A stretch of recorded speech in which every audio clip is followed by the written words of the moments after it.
This is Kieran Reese, otherwise known as the Obsessive Compulsive Gamer, the O.C.G.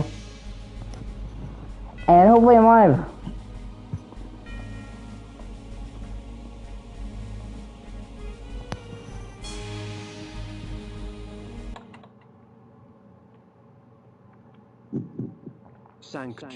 The sank.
Hello, Mary.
Sorry, I'm trying to see some.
Okay. Sorry. Let me see what you're saying.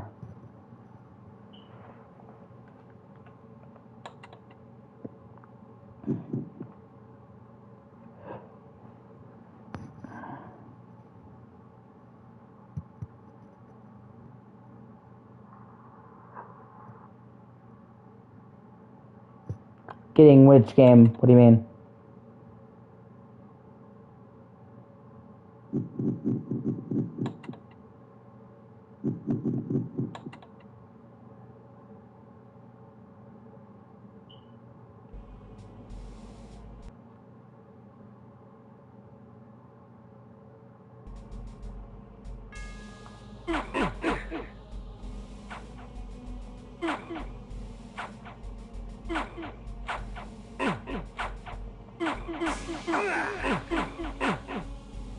Okay.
Havoc and malice, their presence in my hands keeps me from employing magic.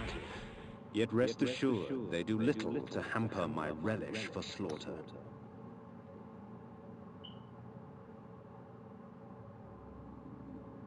'Twould seem Malik's destiny with my blade was postponed. Perhaps Ariel could offer further guidance.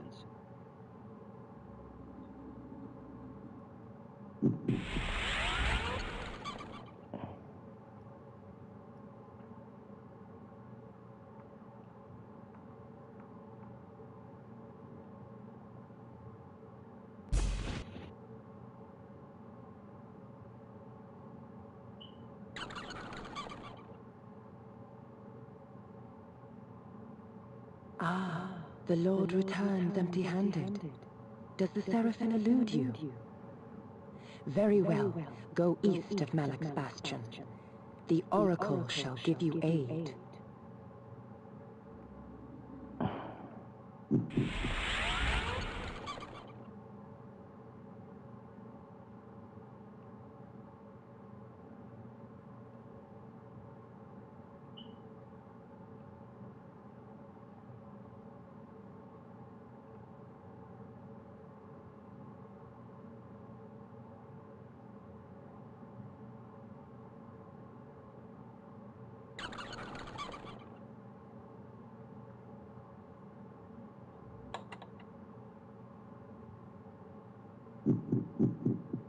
Flay.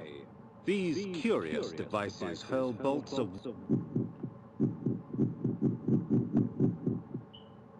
The axes.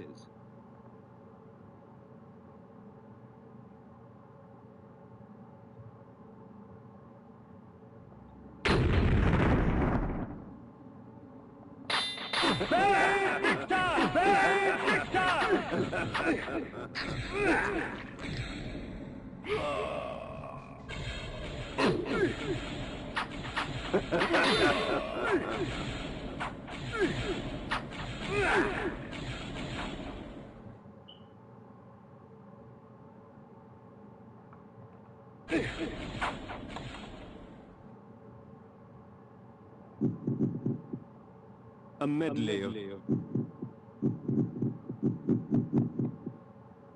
iron sword.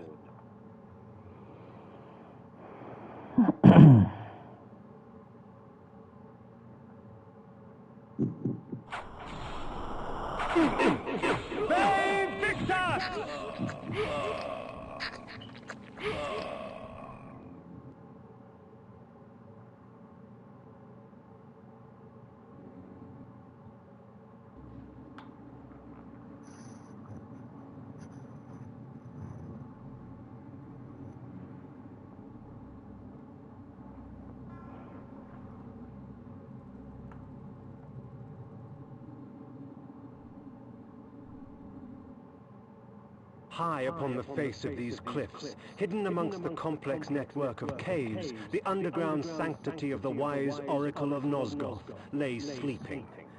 Perhaps it was time to brave the winds and seek out this oracle from the vantage point of the heavens.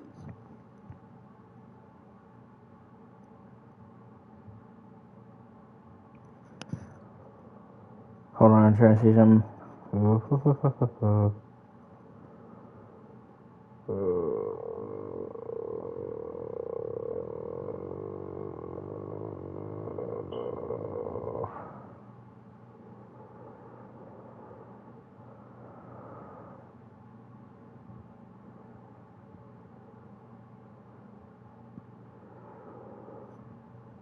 Sorry.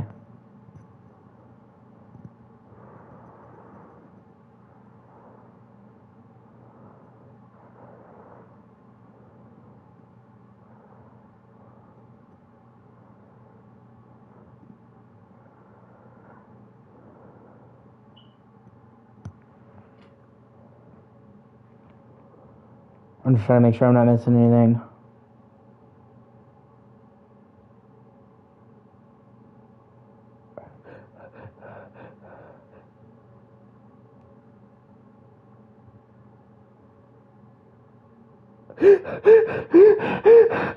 Fucking anxiety, I apologize. But let me see.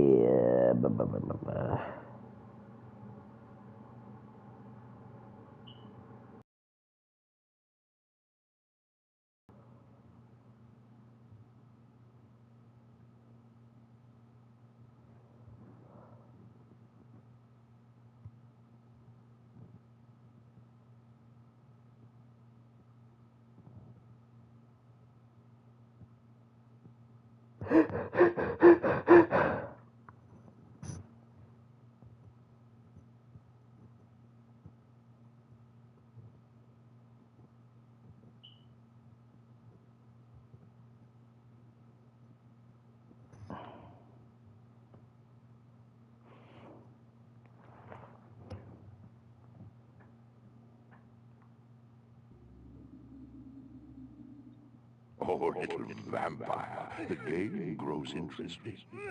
But with so many pawns, can you find the true player?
There we go.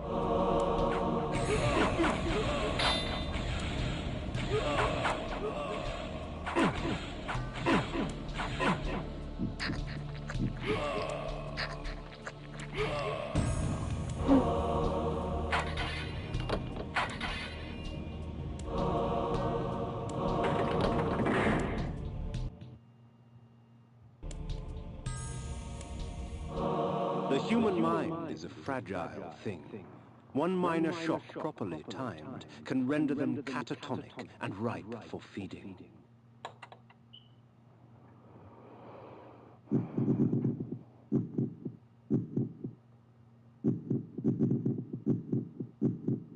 Energy bolt.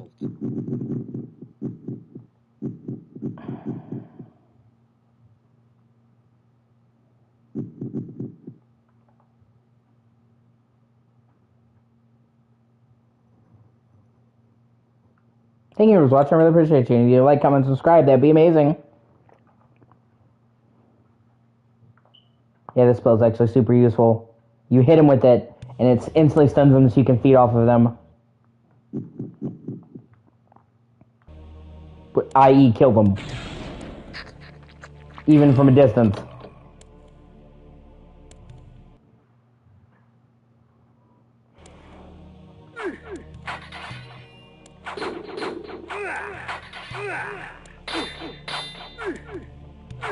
God, those assholes and their long-ass fucking swords!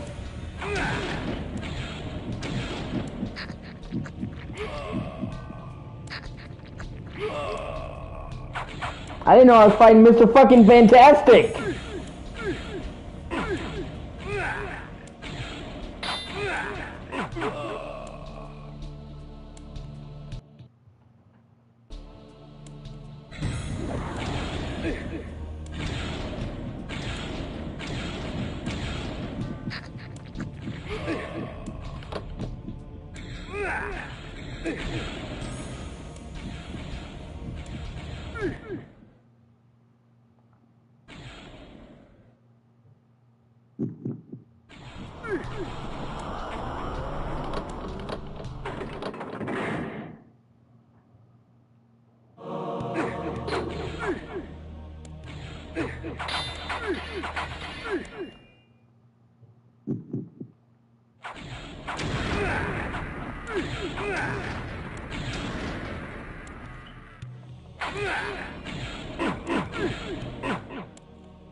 You fucking kidding me?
So I'm just checking my shit.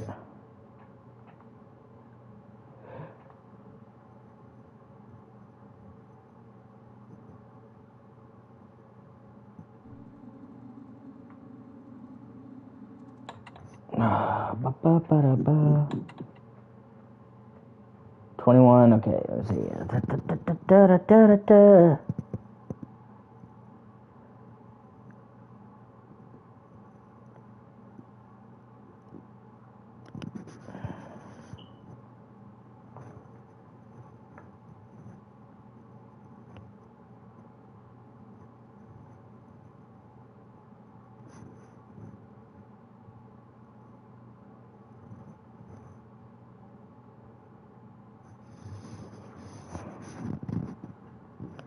sorry, I'm trying to...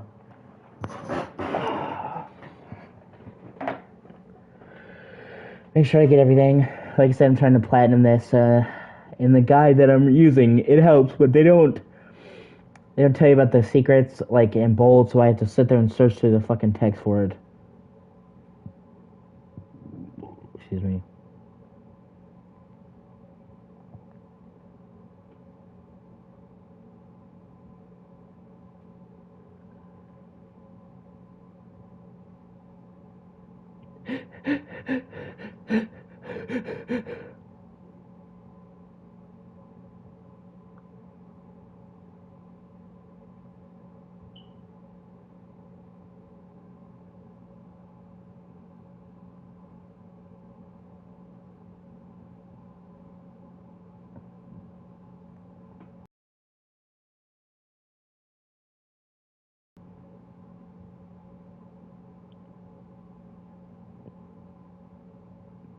Okay, there's not any secrets for a really long time.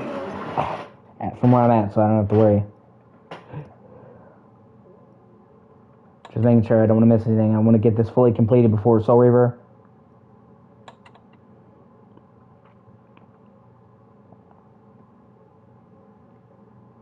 You still there, Mary?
Okay, let's see.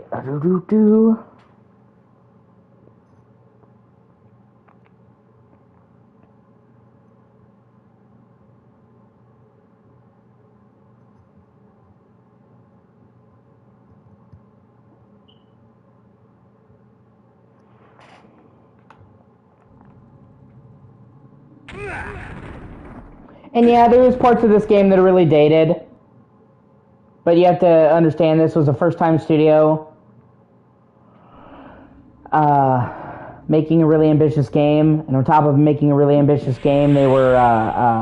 this was early in the PS1's life cycle. Like, this came out within, like, the first 6 months of the PS1. So, you know, like, the long load times...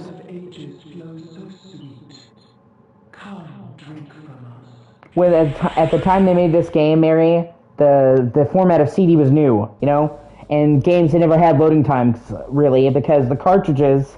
one of the main benefits of cartridges is that they loaded almost essentially instantly. You know, with CDs, they had all these benefits. They could have, you know, CD quality audio, because obviously they're fucking CDs. And store way more data, you know? Like, the cartridge at the time, Mary, could hold, like... Actually, hold on. I want to give you the exact numbers.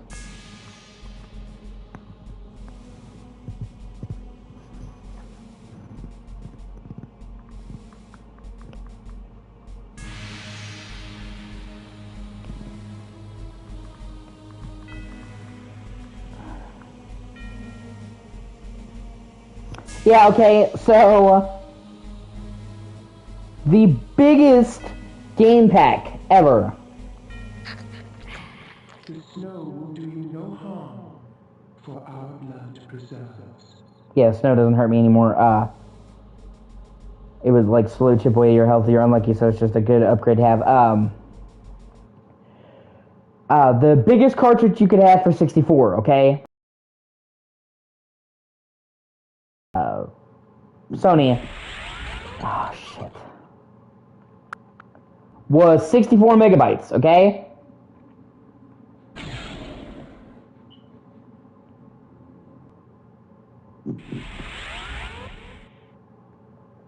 A starting disc for PlayStation 1 could go up to, what is it, like 700 megabytes?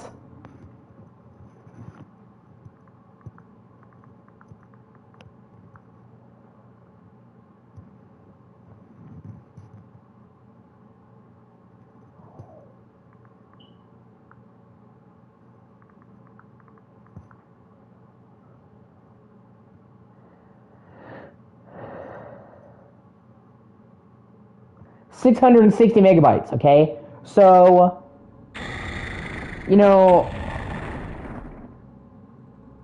people are like, why would you go with discs when cartridges had instant, loading? That's why. Because they had, like 10, 15 times the amount of storage as a typical cartridge.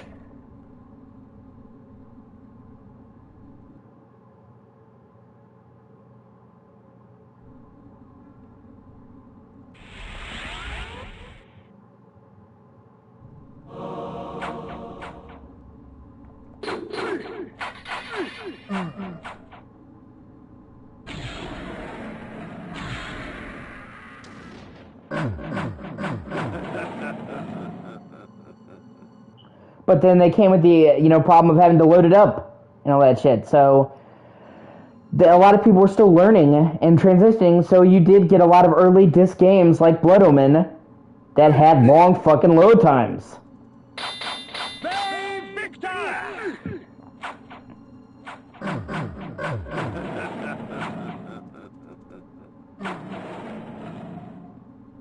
And then, of course, obviously they didn't make load times go away, but they got much better at managing them and keeping them to a minimum as they got more familiar with the medium.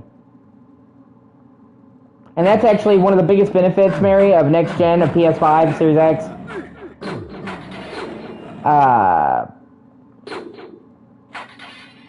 Is the solid state drive. Okay, because they struggle with load times as soon as they introduce discs,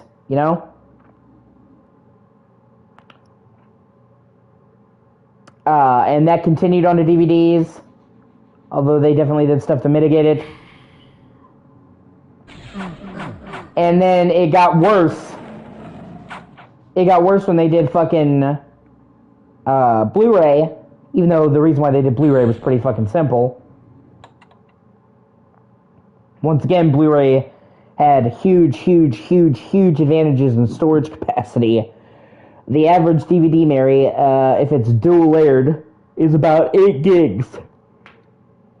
Okay, a Blu-ray starts out at 50 and can be dual layered to get to 100. But Blu-rays have a much slower read-write speed, which they had to compensate for in a lot of games on PS3, because PS3 was the first console to use Blu-ray. So, PS4, Xbox One was the first console generation where they made you install the games to play them. Like, obviously, if you play digital games on PS3 and 360, you had to install them. But PS4 and Xbox One, even if you have a physical copy, you're still installing the game. You see what I'm saying?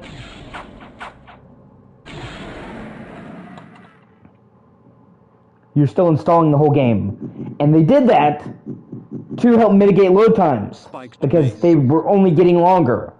So if the game is installed and reads off the hard drive, it's a lot faster than reading from spinning the disc. It also helps to preserve your disk drive, because it means the disk drive, rather than working 24/7 while you're playing a game, only works basically when you install it, a game, and when you first boot it up. So it actually helps to save your disk drive and have less wear and tear. But even then, even with PS4 and Xbox One making you install the entire game to the hard drive, there still could be lengthy load times.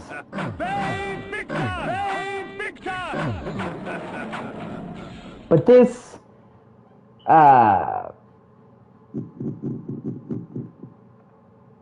This solid state drives, and I'm trying to explain it in a way that's not really fucking technical, but solid state drives basically fucking eliminate load times. When used effectively, the difference is fucking insane. Okay, so as I just described, it's faster to load it from the hard drive than it is to read it from the disk. Well, here's an example of PS4, okay? The PS4 hard drive that's built into the PS4, that's standard on all models, can read and write data at about 100 megabytes a second at max, okay? PS5 can read and write data at 5 gigabytes a second. Okay? So we're talking about, in terms of loading speed, that there's literally a 5,000% increase in loading speed from PS4 to PS5. That's the difference that solid state drives, SSD, makes. And it has pretty much eliminated load times, you know? So it's like we came right back around to where we started, but now we have all the benefits of discs as a medium and none of the drawbacks. But even more than that, like, the loading times being reduced is great, but it also changes the way the games can be designed, because you have to understand, in order to minimize load times while you're playing the game, they have to design games in a certain way. So, you know, nowadays you play a game and you play, like, say, an open world game. And after the initial load, it doesn't load until you fast travel or something like that. But you could just move from, like, say you play Spider-Man PS4. You can move from one end of the city to the other without load times. Obviously, they have to load stuff in and out. So what they've done is they're loading it in as you play. As you move through the city, they're loading what's ahead of you in, and they're loading what's behind you out. But they are very much bound by the read and write speed. So they had to build worlds on PS4 to accommodate that. Any open world game, anything. So it's not just the load times itself that are shortened, even though they are. It's also the worlds that can be loaded in, because the data that they can load in and out at one time is now literally 5,000 times or 5,000% greater than what they could load in before. So, you know what I mean? 5,000% faster.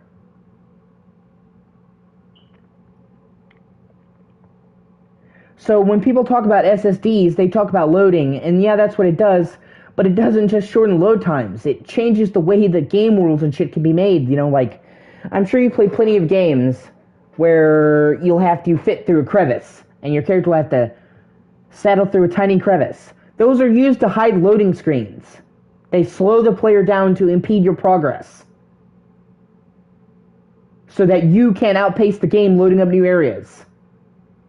You know, Uncharted. If you've ever played the Uncharted games. Last of Us. You played the start of The Last of Us. All of the cutscenes in The Last of Us and Uncharted games up until the Uncharted 4 and The Last of Us 2 were pre-rendered video files. And the reason why they did that is because they have the game loading up the next level in the background while you're watching the cutscenes. So when you play a Naughty Dog game, and you just play it the way it's intended to be played, watching the stories, you're playing for the first time, outside of the initial load, you will not see any load screens, because all of the loading screens are masked by them having hallways or pushing something open, or the cutscenes. So, it's just playing a simple video file while the next area is being loaded in the background. So what seems like, oh, it's not stopping, is actually a lot of work to create that seamless experience. And so many of the things that you wouldn't even think about previously are done that way specifically to make sure that you don't outpace the game and don't have to sit there and wait for it to load. They have to deliberately design the game that you can't move through the world faster than it can load it, or you'd move into a blank screen. And see, for example, Cyberpunk 2077 was pretty much built with SSDs in mind, because remember, it was a PC project first, and that's why the PS4 and Xbox One version of Cyberpunk sucks so much ass, because they're not built for SSDs. So, literally, Cyberpunk had all these fucking issues loading in the area, loading in the map, because it was just such a dense cityscape that was designed for an SSD. You know what I mean? They didn't partition this, so you can't paste it. So, it's funny, and I had a video of it, and I think I still do, maybe I'll find it and send it to you. But if you got into a fast enough car, which wasn't even like the top car, just a moderately fast car, and you drove long enough, you would eventually, 100% of the time, drive outside of the fucking map in Cyberpunk and die on PS4 and Xbox One, because it could not keep up with the speed you were loading through the world, and eventually you would go so fast out of the world that you just fall through the world and die. And that's why one of the biggest mistakes they made with Cyberpunk was launching on PS4 Xbox One, because it just wasn't built for it. And they had to compromise the game too much. The whole game, the whole city, the whole incredibly dense cityscape of Cyberpunk is a nightmare for a standard hard drive, because it's all these buildings, like almost every building in Night City is integral, all these pedestrians, all these things. They're a fucking nightmare for a standard drive. You understand? Like, it was made with an SSD in mind. They couldn't have designed the game the way they designed it without the SSD. So, they never should have brought it to PS4 and Xbox One. Like, I understand they were trying to make it so that everybody could play, you know, because obviously the game came out in 2020. So, next-gen consoles were literally brand new. Like, Cyberpunk came out within the first month, so a lot of people didn't have it, and I get that. It just wasn't built for a hard drive, you know what I mean? It would have been better to make it a next-gen exclusive, because on PS4 and Xbox One, it was frankly terrible. It ran like shit, and it loaded like shit, and, you know, you could drive outside of the world, so you'd have to literally stop and wait for the world to load up just driving around. It just wasn't built for it. And the problem they ran into with Cyberpunk is they thought they could fix it. You know, like, they focused on PC first, and they thought, oh, we can just adjust it for console, but they had just designed it around a solid state so much that it was impossible without rebuilding the fucking game from scratch and making it radically different. So it never should have launched on last gen or PS4 and Xbox One. Because, like I said, obviously one most people played, not if it compromises the whole game, and it did. I'll be right back. I have to use the bathroom real quick.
So, I think people kind of understate the importance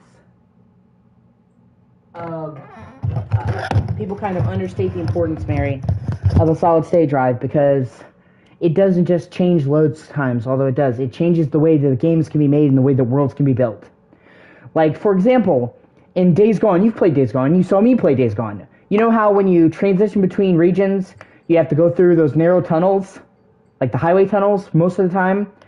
Those were literally put in there to make sure you did not outload the game, because not only did those consoles struggle with loading open spaces and switching assets, but Unreal Engine 4 was particularly bad at it. So those tunnels that you have to go through, those narrow fucking tunnels that you have to traverse in Days Gone, are literally there to slow your pace, so you can't outload the game when you're transitioning from one region to the other. And those would not need to be there if it was made on an SSD, or with an SSD in mind.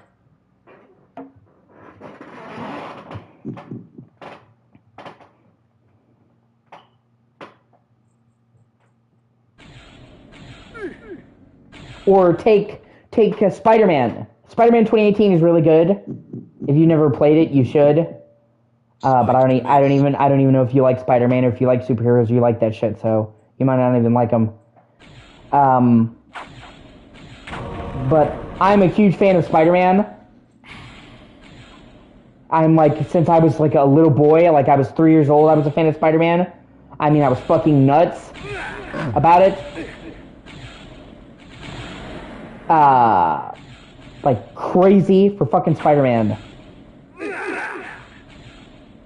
But in Spider-Man, you know, the web swinging is great, but you can go moderately fast, but you can't go really fast. Like in the movies and stuff, they show Spider-Man moving at breakneck speed, faster than a car. And in the Spider-Man PS4 game, people are like, man, we wish they could go faster. They literally couldn't. They literally couldn't make Spider-Man go faster without compromising the game, because in Spider-Man, they did a really good job of recreating Manhattan. And as you know, or as you may know, Manhattan is one of the world's densest cities. It is a crazy dense city, okay?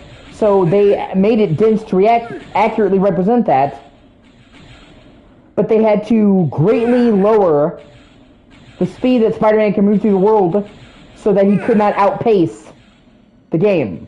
So, like, they were directly limited, speed swing-wise, by the world, okay? So then, when they made Spider-Man 2, they made it for PS5, and it was an exclusive, and they made it with an SSD in mind, and they were able to double, triple, quadruple the speed you swing through the city because they were no longer having to factor in that load time.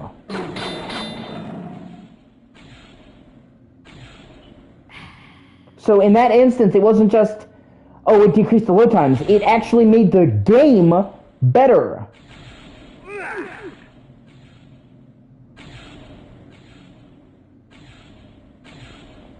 And they're kind of stuck in a no-win situation there, because if you fuck up the swinging on Spider-Man or it's not fast enough, people will bitch. But also, Manhattan and New York is like a central part of Spider-Man's identity, which I'm sure you know that, you know? So if you don't do that justice either, people will be pissed. So, you know, they were able to avoid that and make it, you know, better with PS5, with the SSD. There's like, it opens up the door for all this new shit.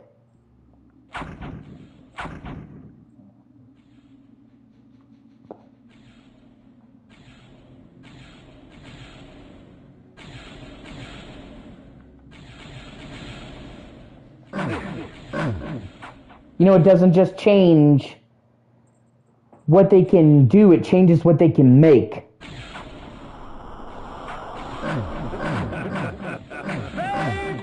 Because the SSD in the PS5, Mary, is so fast that load times aren't really an issue anymore.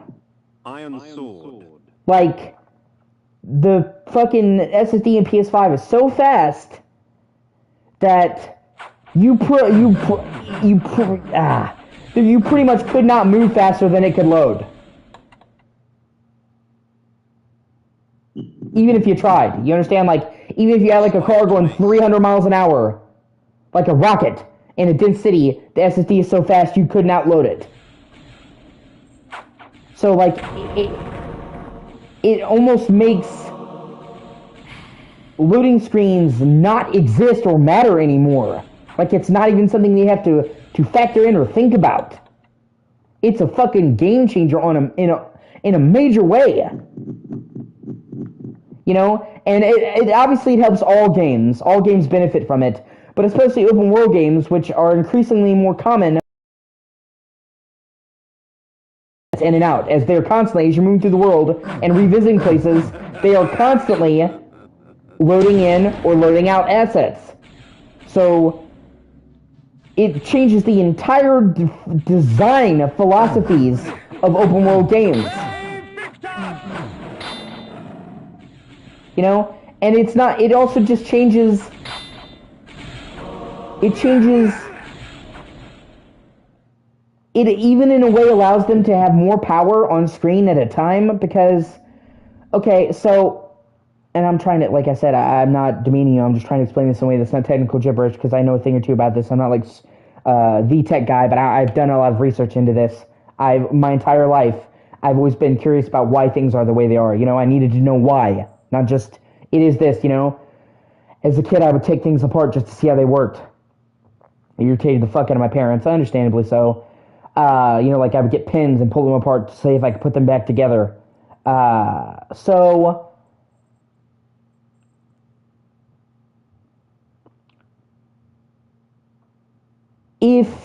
so you have this much hardware power. Now, you might assume they want to use all the hardware power, right? You have it available to you. But you can't do that on PS4 and Xbox One and prior platforms because you have to be thinking of the next thing you're going to load.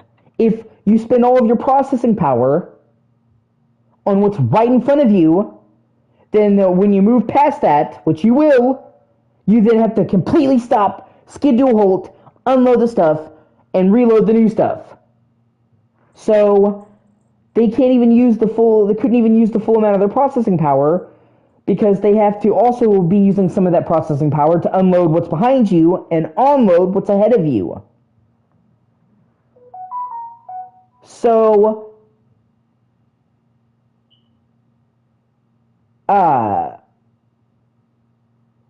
it even limited the graphical potential of what they could do because they couldn't use their full, processing power. But with PS5 and Series X and modern SSDs, that is not a problem. They can load assets in and out so fast that they pretty much can spend their entire processing budget, or nearly all of it, on what's right in front of you because they can load in the next object in front of you so quickly you can't outpace it. So it even allows them to have better graphics than they would without it.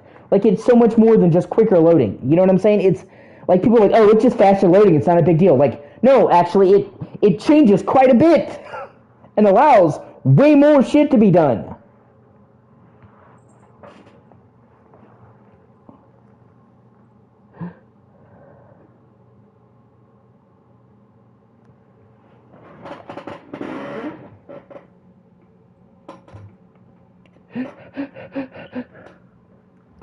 So I just wanted to explain it in a way you could understand why it is such a big deal.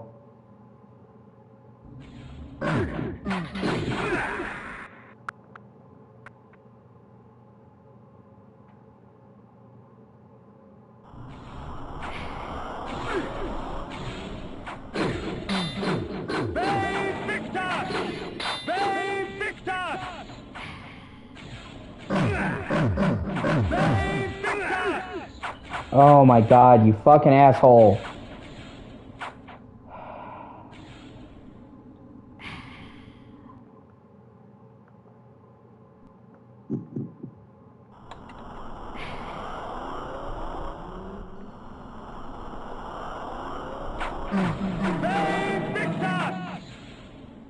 God, those things are so fucking annoying.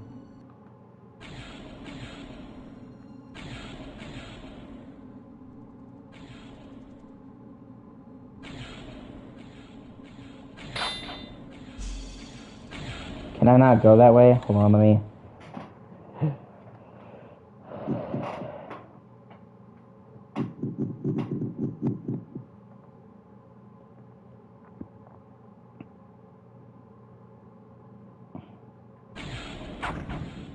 Nope. Okay. Oh. Ew. Is there any more of those fucking things? No, I don't think they... Well, there could be.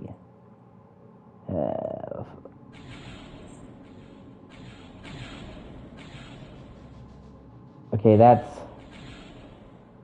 where I came from, but then... Oh, wait, can I... Okay, is that where I came from?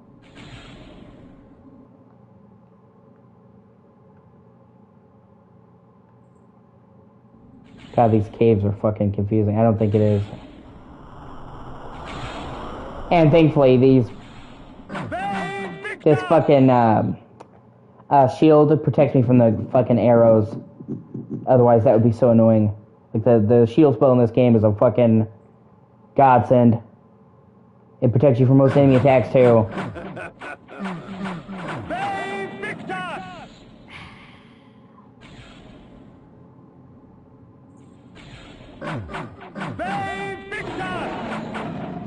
Even fucking reflects magical shit back at the people that casted it.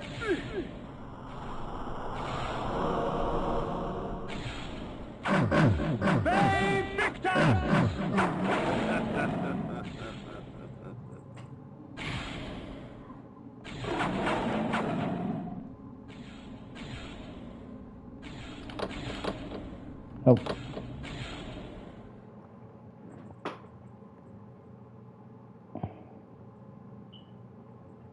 Look at that pussy! Look at that pussy!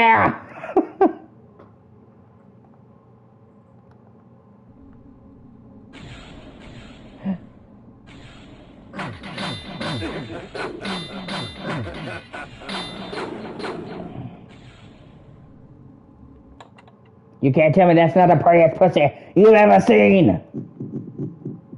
It's magnificent! That is some grade A pussy!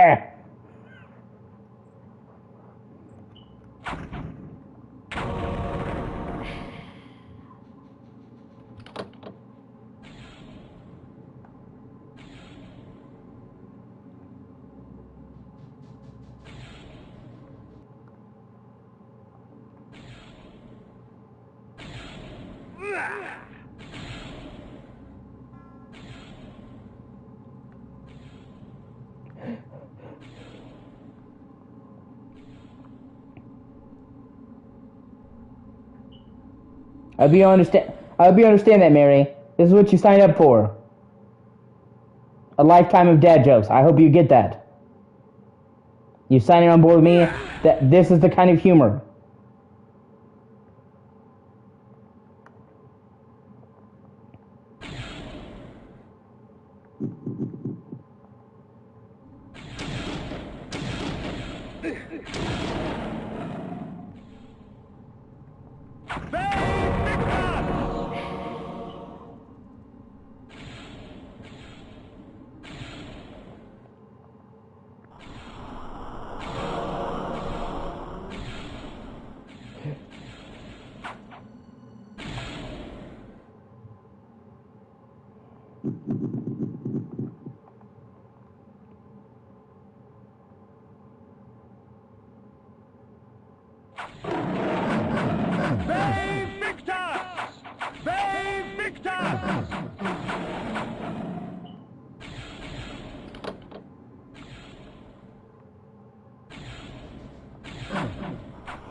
They Victus!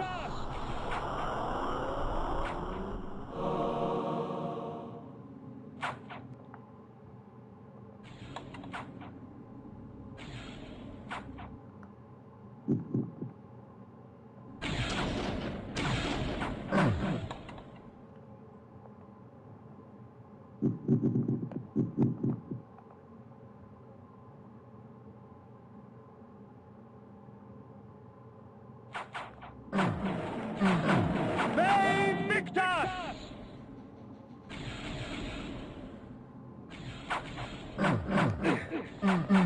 They Victus!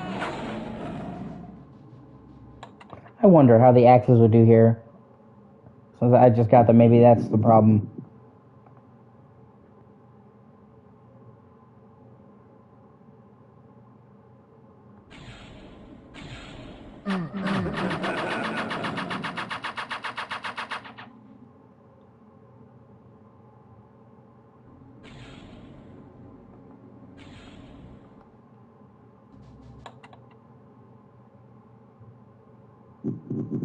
See, like, this sucks.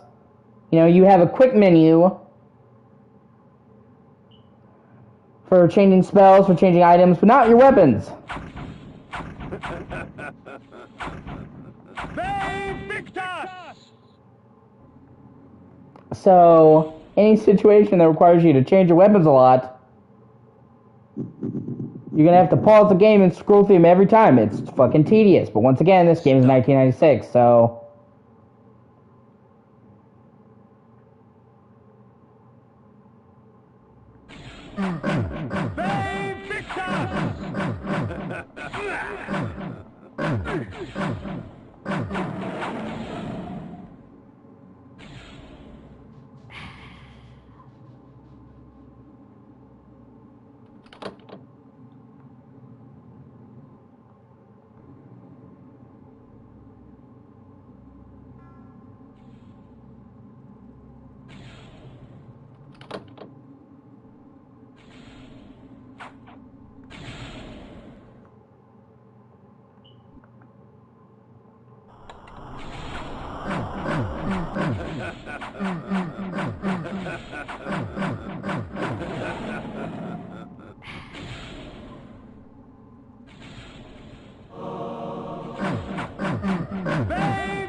They Victus!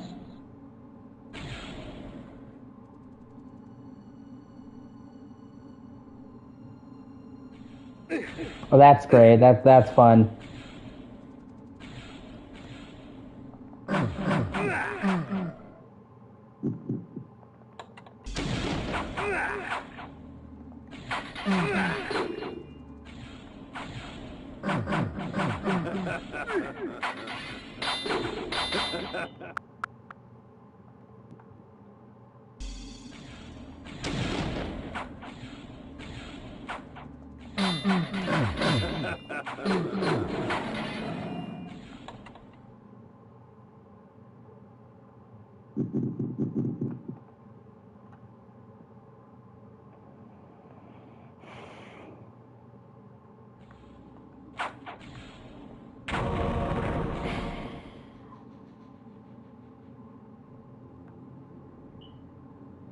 Sweet. Magic extension. Now I can have a longer, harder, thicker magic bar.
Yeah, fuck that. I'm not even fighting them. They can eat my asshole.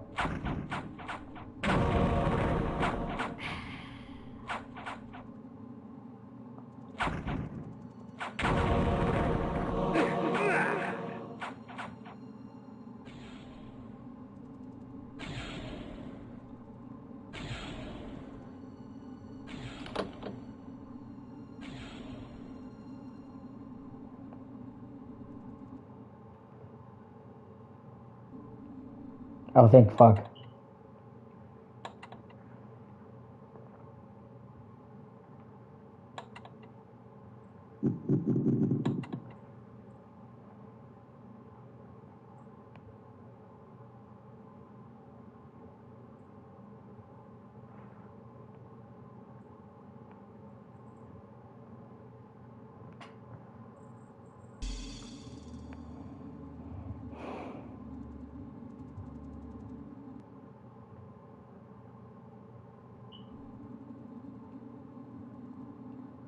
Hidden amidst the many obscure artifacts in that museum, I discovered an ancient chronicle. This passage caught my eye. It was during these dark times, infested with the plague of the undead, that the Circle brought the Seraphan to existence. Trained to be devoutly loyal to the Circle and the perfect exterminators of the undead scourge, they were led to many victories by the righteous paladin, Malik. They cleansed the vampires with fire and released their souls to more blessed realms. There is no wrath as terrible as that of the righteous. I'd read enough. At once, disgusted and intrigued, I placed the book back down in that museum. Odd. This armor resembled that of the ward and his minions, yet the steel seemed newly fashioned and untarnished by time.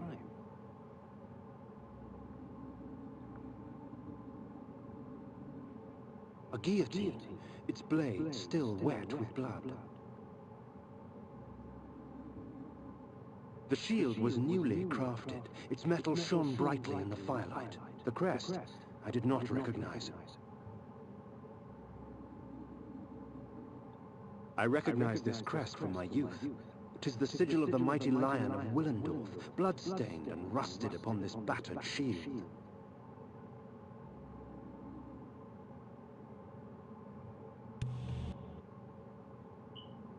A nobleman, seeking wisdom. Death has taught you well. Enough philosophy. I seek answers. Answers indeed. I have them all if you have the questions. And what are the questions for these answers? King Akhmar, the only hope to defeat the legions of the Nemesis. King Akhmar, paralyzed by his princess's malaise. King Akhmar, the useless. Pray, good sir, what are the questions? A pox upon your tricks and babble, old man. Answer me this. Who is Malik, and how can I defeat him? All in time, Sirrah. Yes, time. Unless you master it will master you. And now it's time for your answer.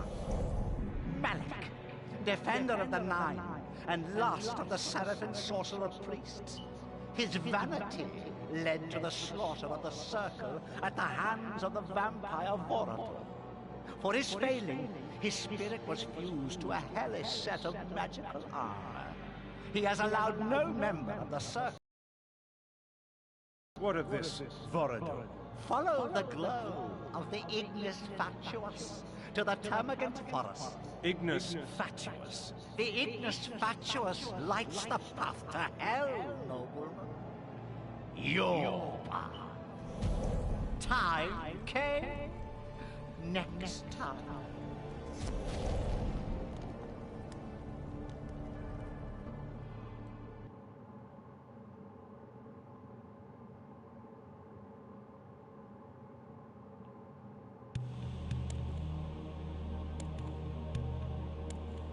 Hey, thank you for watching. I really appreciate you. If you like, comment, subscribe, that'd be amazing. Because it costs you nothing and it makes my day. Oh, yeah. And I'm going to be playing this and so we relaunch.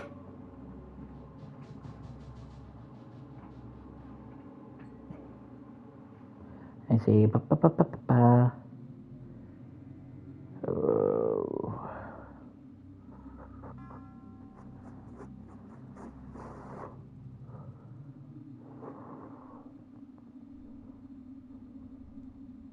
Okay.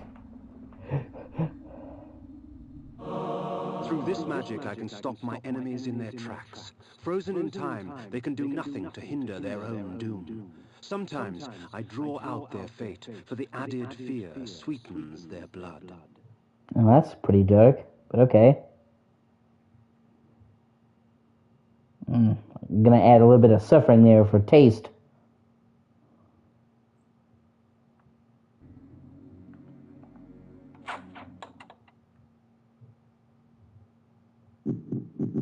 Garnish for the meal.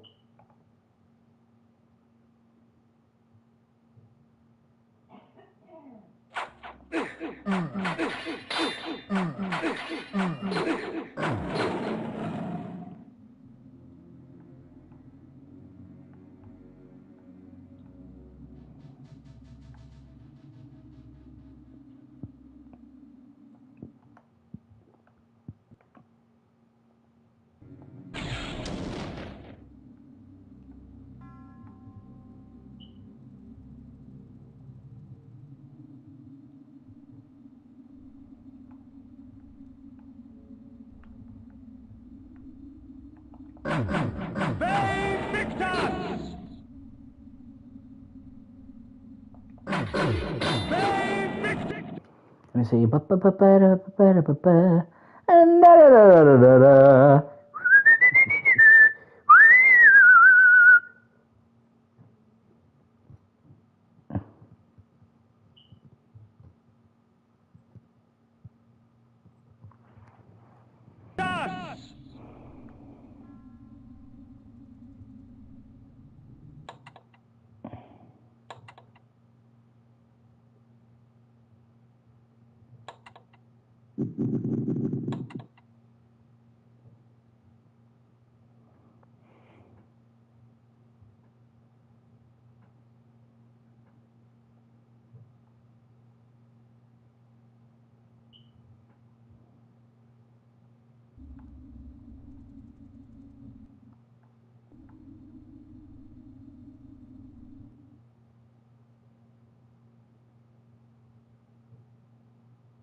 Finally out of those fucking caves. Thank God.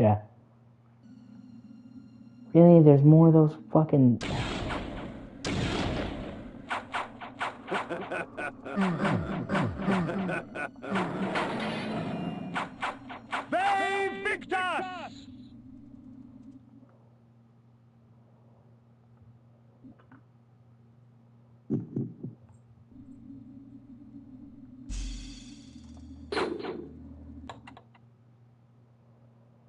Actually, Iron armor.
Sweet, another fast travel marker.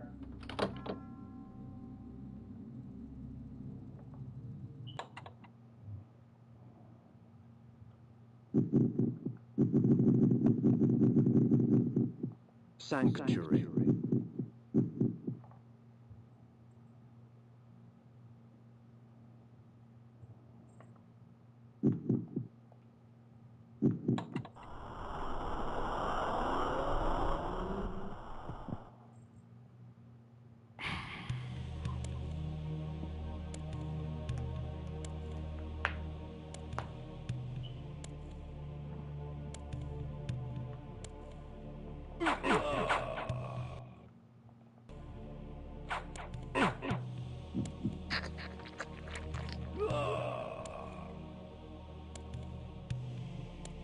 Taking a little bit to heal myself.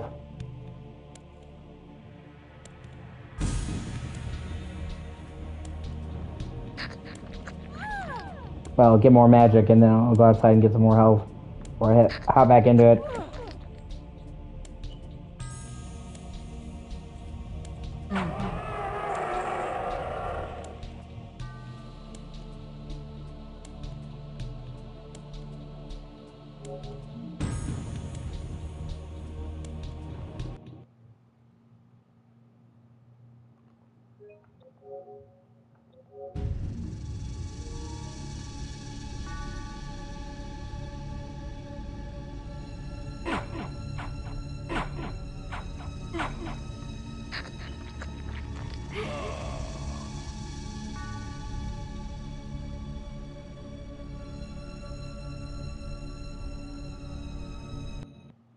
I wonder if that enemy will respawn if I come back. If I enter and leave. Yep.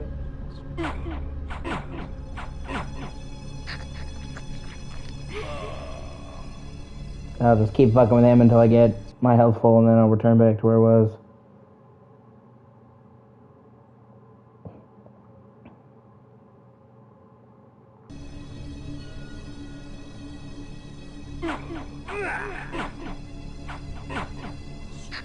Good. Type O, my favorite.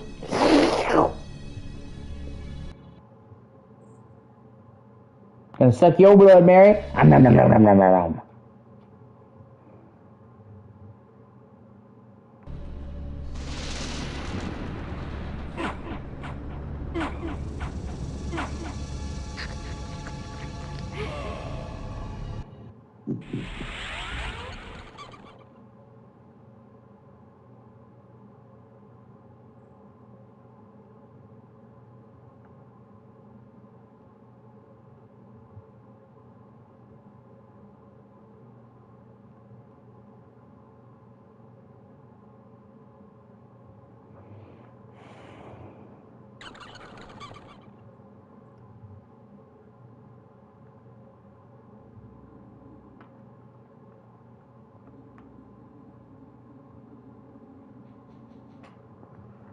Mm-hmm.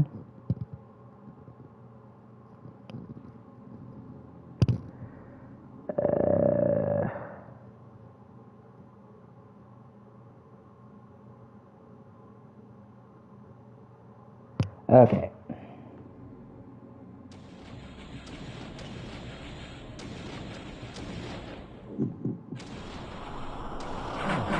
Thank you, whoever's watching. I really appreciate you. You should like, comment, and subscribe. Do it. That's to Korhagen. That's to Ustenheim.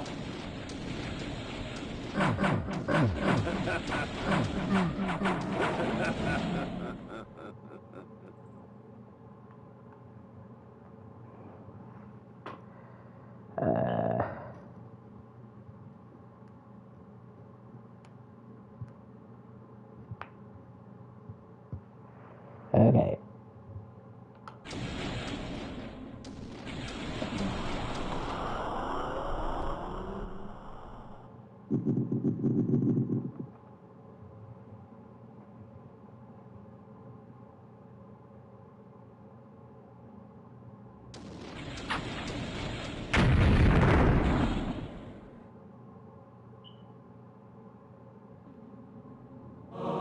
When in mist form, I am invulnerable to physical weapons, blade and claw. I can seep through locked doors and cracks and move swiftly like a shadow fleeing light.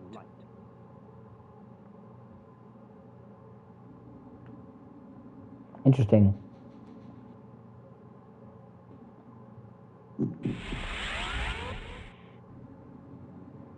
Woo! Mist form.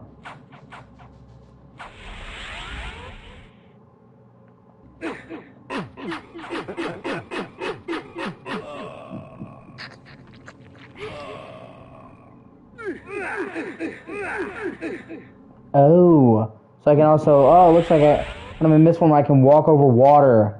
That's handy to have. Wait, does that hurt me? Nope, everything passes through me. Noise! What?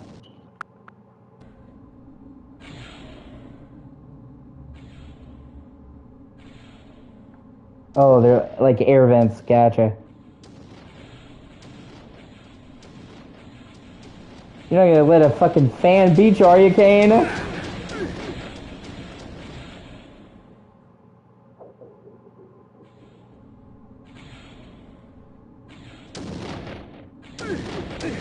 Okay, but magic does hurt me. Okay, so now that I kind of know the rules of this shit.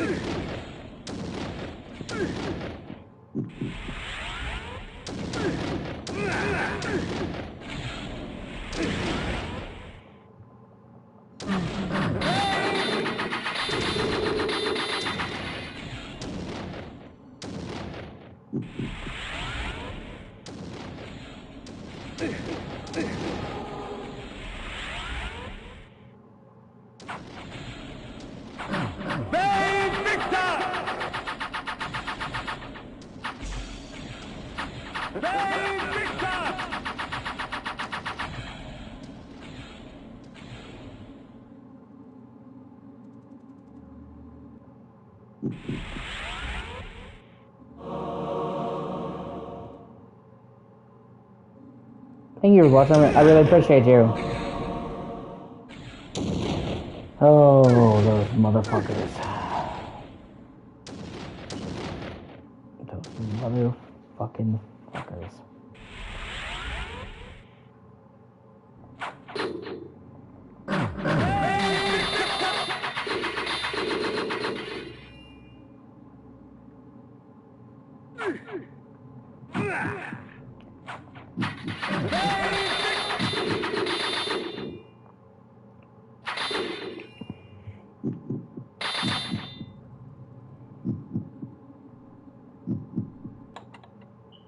Yeah, I gotta get rid of the X's.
Oh, please, help me, kind sir.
The Black Forest reigned here.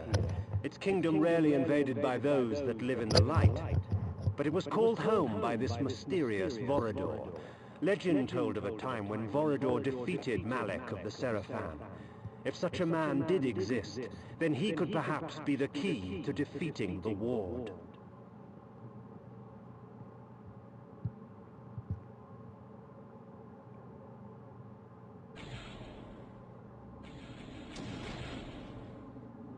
Okay, now I'm gonna teleport back to... I gotta go back to the Gypsy Camp now that I have this form. I can unlock some shit. Never retreat.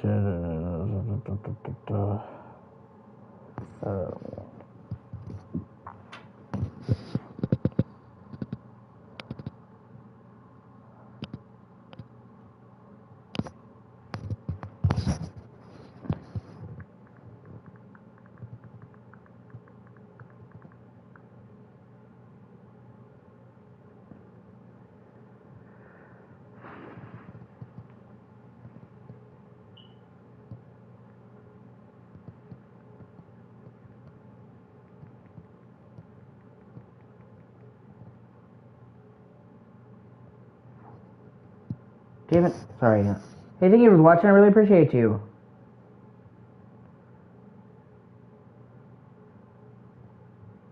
If you like, comment, subscribe because it costs you nothing and it makes my day. Do it.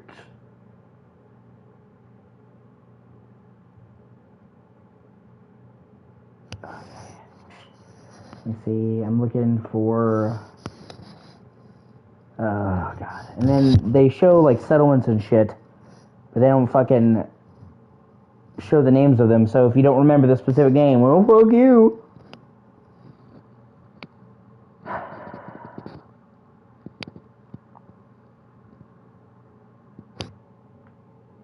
Okay.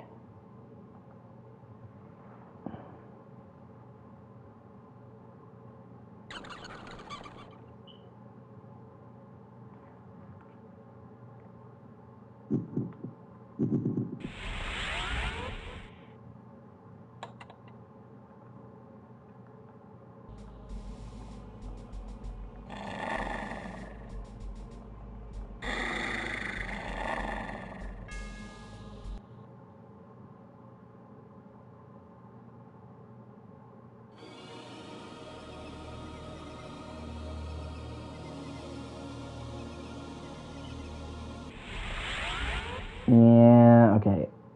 First off, what we're gonna do, we're gonna go back to my tomb. We're gonna refill magic. Then we're gonna go do that shit.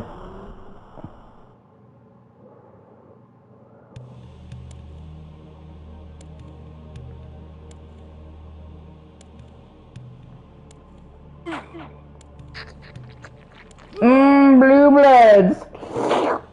Cops are my favorite. Yeah, my grandma, she loved Blue Bloods. I think you've seen it. I think you've talked to me about it. If I'm mistaken. She'd be really upset that the last season's coming. They're ending it because it was ended over some fucking bullshit.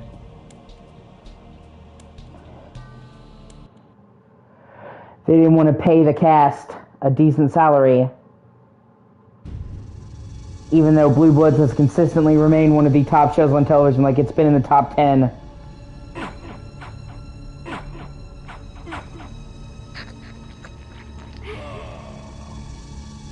So, you know, Tom Selleck, all these people are asking for fucking raises, which they should be getting, and they're not getting them, and they got pissed off, so they said, oh, we're just going to end the show then. So, you know, well, you'd like it.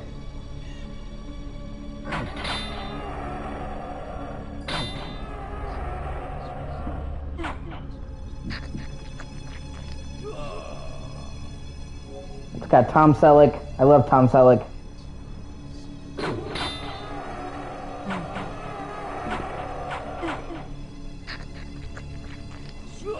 But my grandma really loved the show, and she's really upset. She would have been really upset if she was still alive when they canceled it. Certain things I also think my grandma would have loved, like sorry,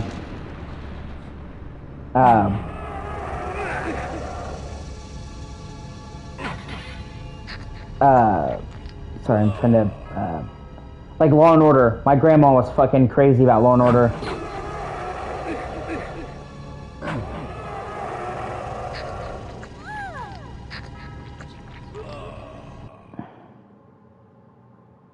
And she was so heartbroken when they canceled the original Law and Order. And then a few years after she died, they brought the original Law and Order back, and I know she would have fucking flipped her shit over that.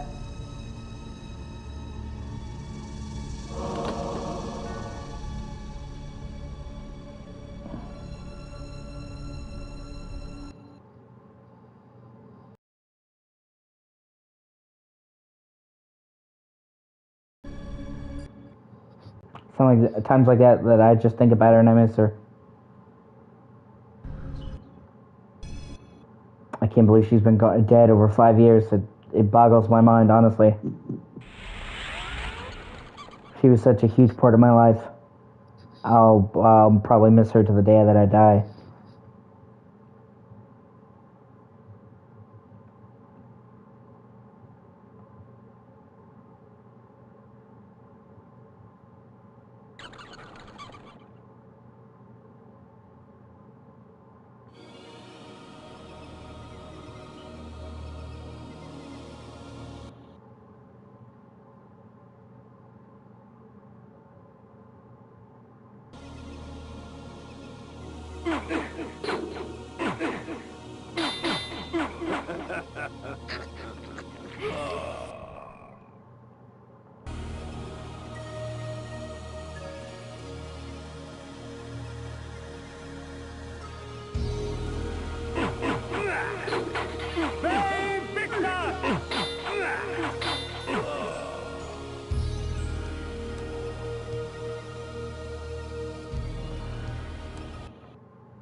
Okay.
Sorry, I love my grandma more than life itself.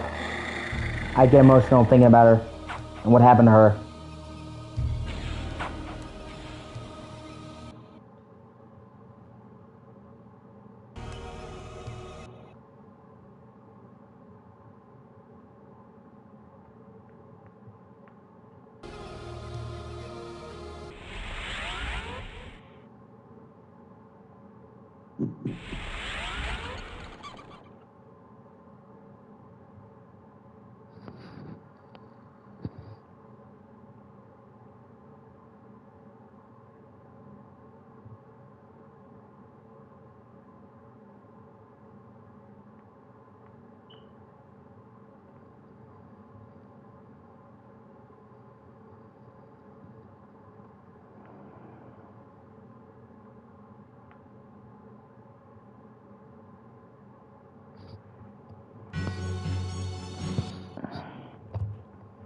One second, I'll be right back. I gotta use the bathroom again. Perils of drinking water.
You tired, Mary?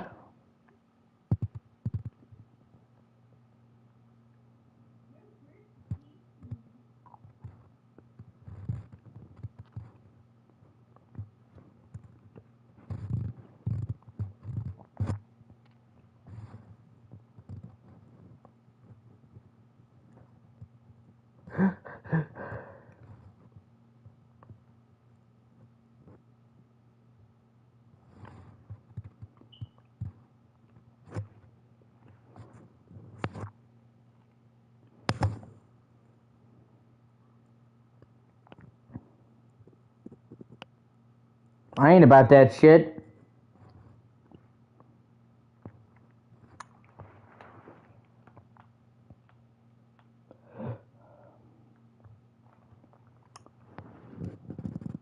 Get the fuck up.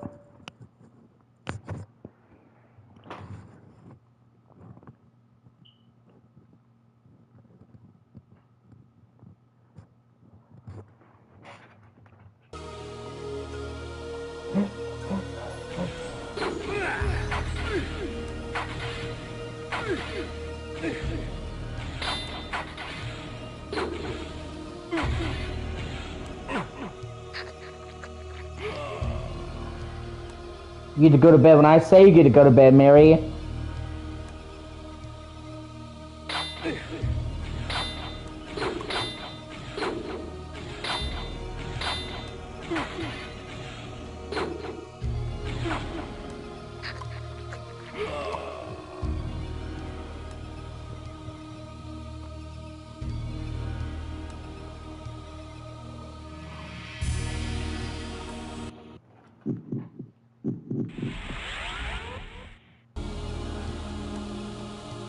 Oh yeah, for reals. For really reals, Mary.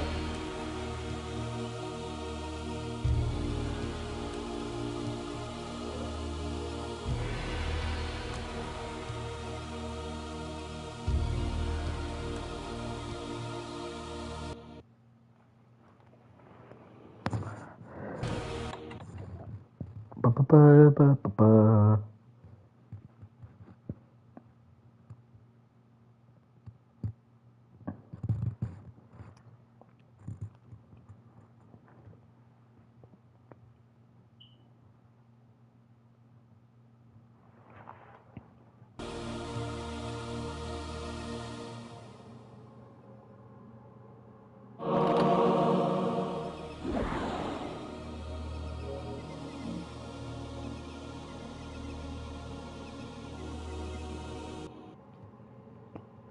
No, I'm just gonna keep you up all night so you can do it, Mary.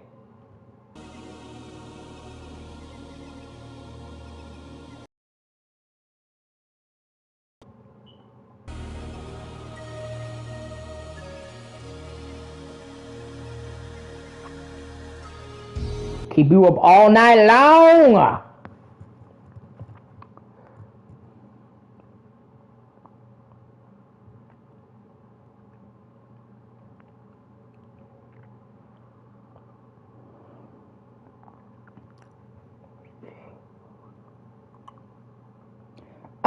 night long, all night, all night long.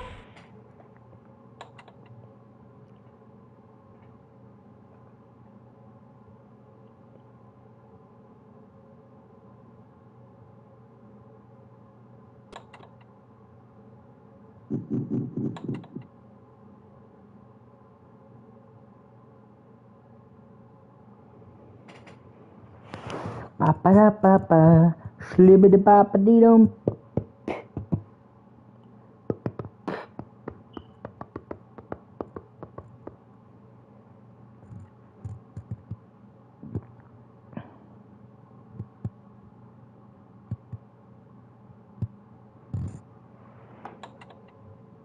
I'll do whatever I have to do. You can't leave me, Marion. You gotta spend all the time you can with me. I'm gonna monopolize all your time. Nobody else exists for you now. Only me. There is only me.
Yeah, well, soon, Mary, you're gonna be screwed.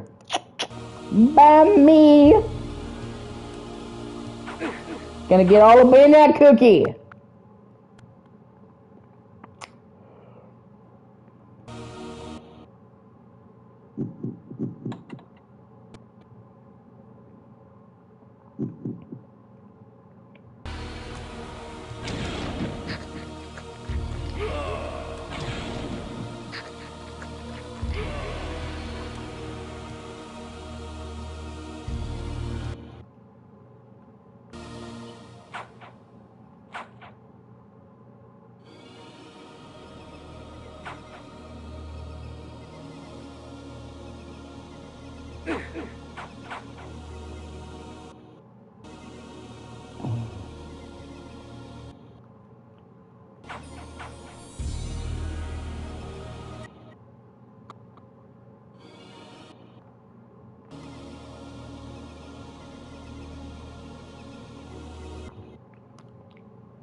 Vasabund lay, its glory now stained and faded, a faithful child in the looming shadow of nut raptors.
Okay, now my magic is full.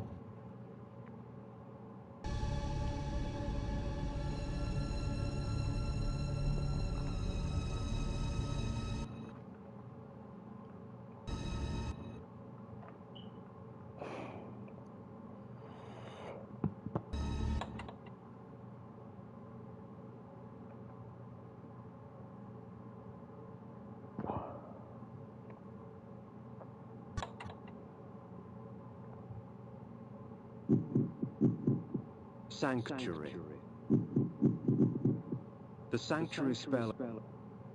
The sanctuary.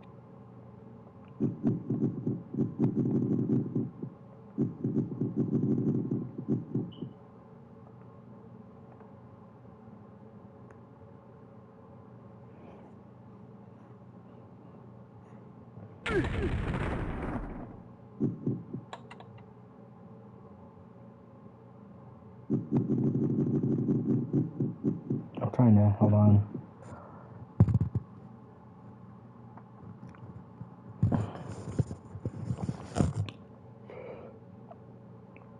Ba-da-ba-ba-ba.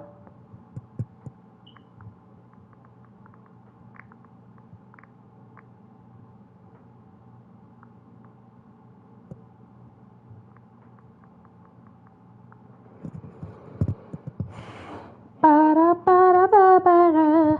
Shlibbidi-ba-ba-dee-dum.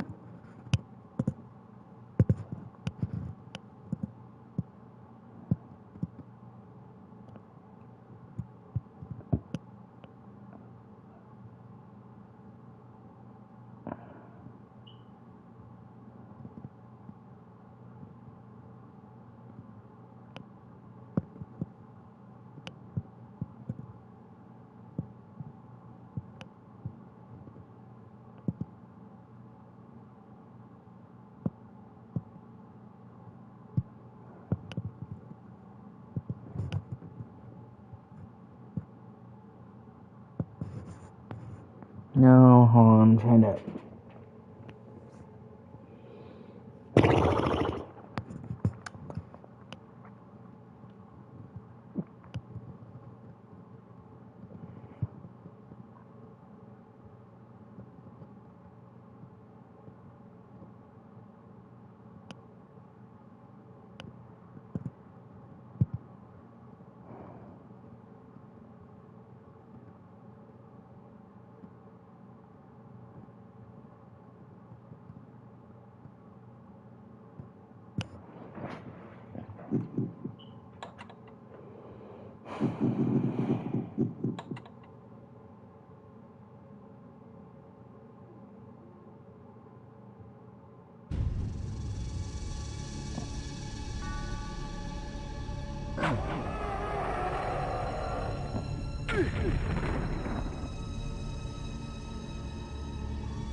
Mordor's Mansion!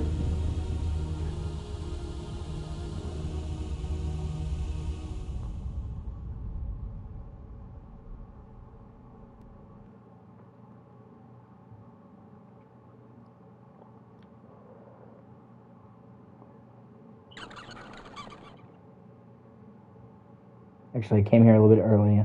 Actually, let me fast travel again. My bad.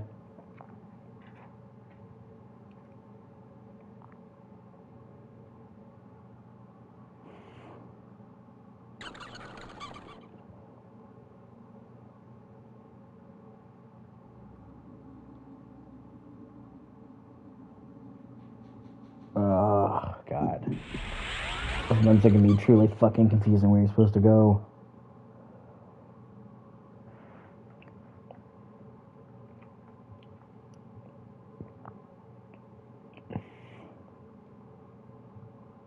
Would be here?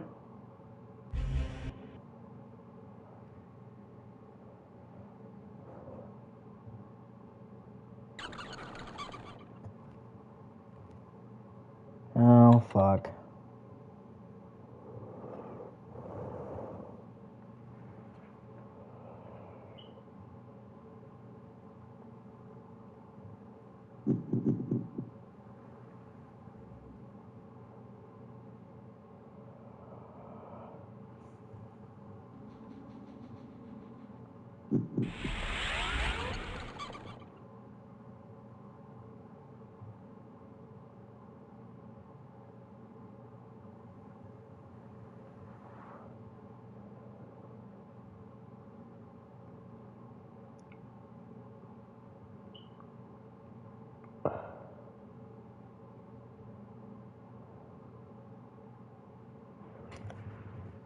There we go. That's where I need to go.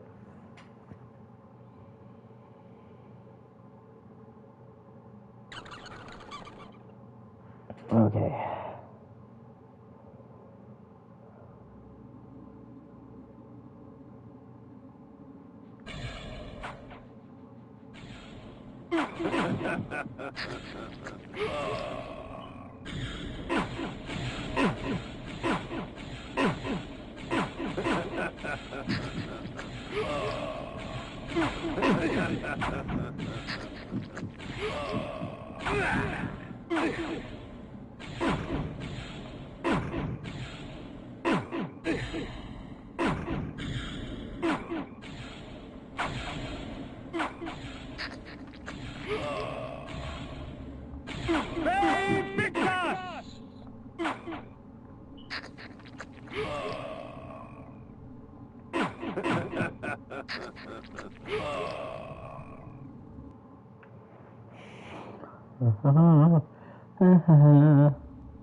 Okay, sweet.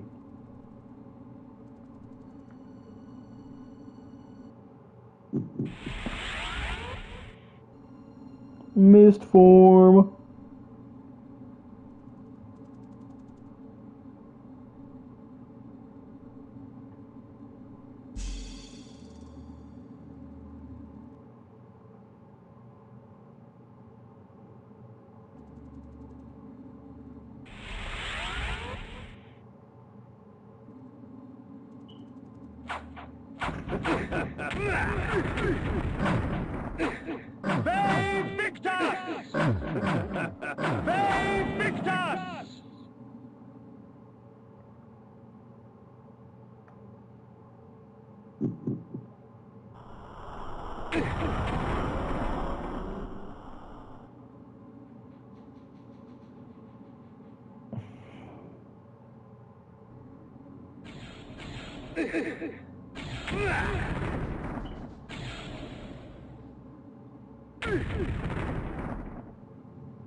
I was gonna do this to refill my health.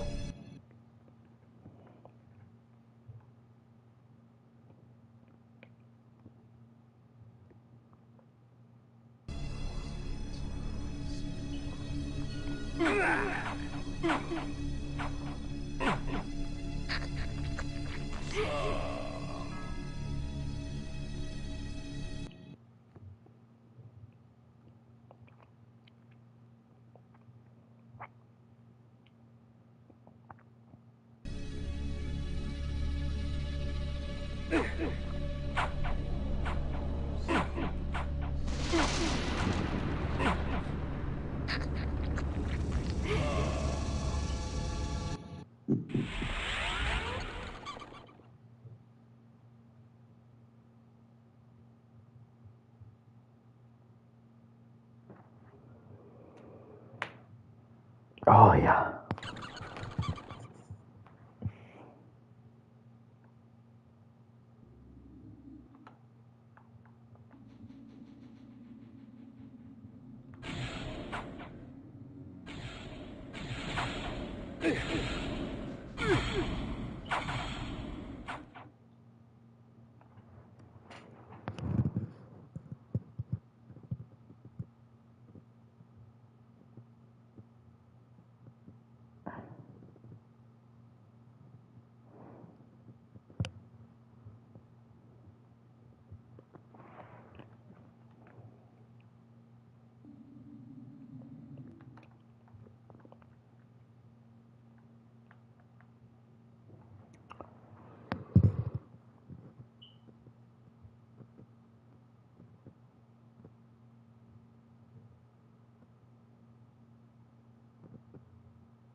What?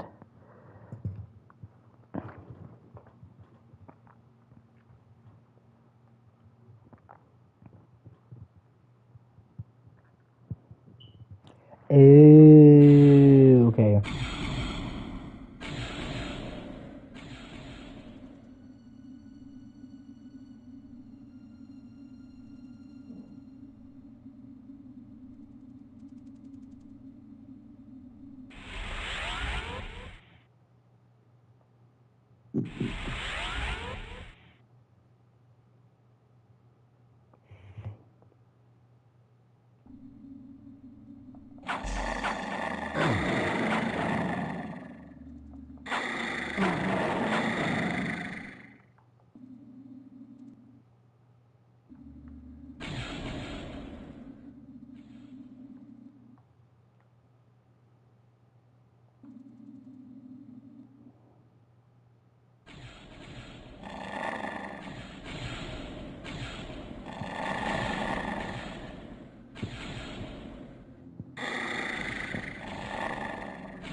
The axes.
The blood of ages flows so sweet. Come, drink from us.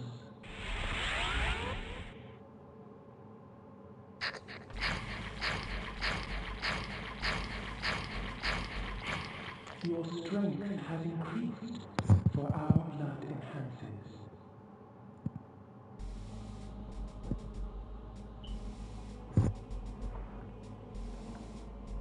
Sweet, my strength's enhanced.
Alas, poor Nupraptor, I knew him well.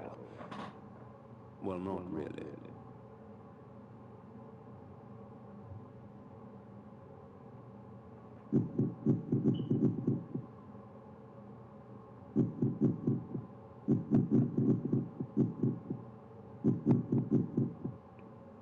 Energy bank.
Iron sword.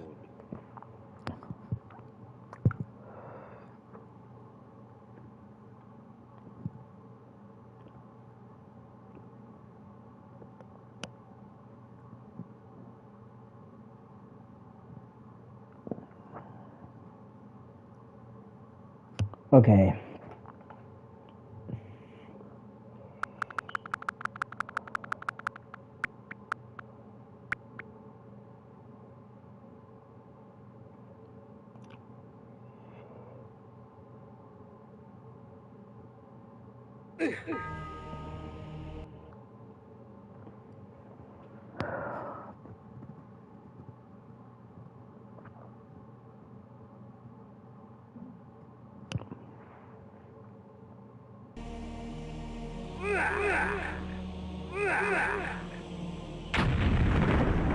Fuck your tree, bitch! Fuck it!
Save point, okay.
Thank you, whoever's watching. I really appreciate you. And if you can like, comment, and subscribe, that'd be amazing because it costs you nothing. It makes my day. Do it. Or so help me God, I will find you.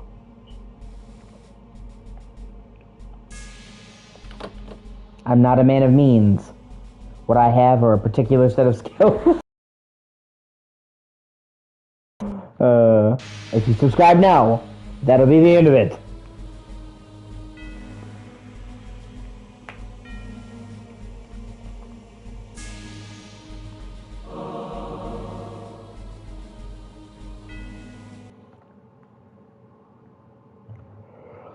Ain't gonna stop being so high enough.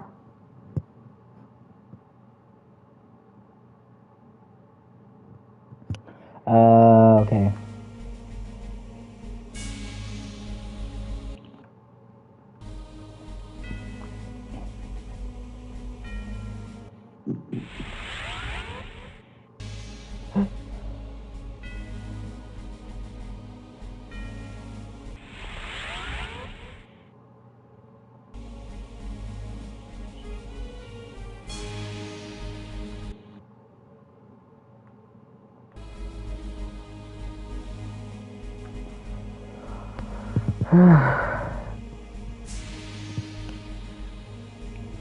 So I need to step on the red platforms and leave the green ones on. Okay.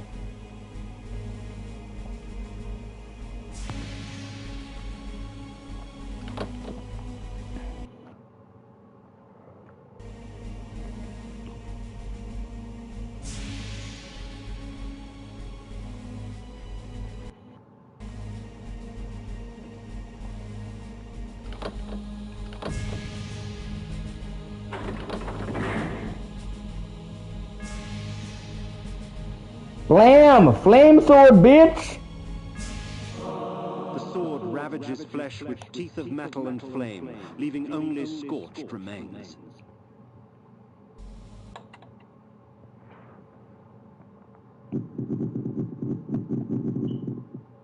Flame sword.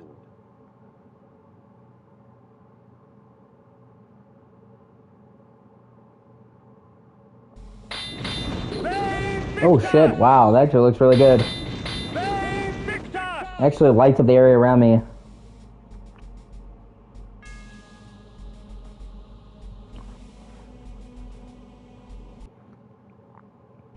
That's actually kind of dope. But it says it leaves nothing but charred remains. Is that just a euphemism? Just a euphemism? Or are they saying, hey bro, you can't feed off these people you kill with this? I guess we're gonna find out. Okay, well, they don't count. You can't feed off them anyway, so I don't know. That bitch you can, though.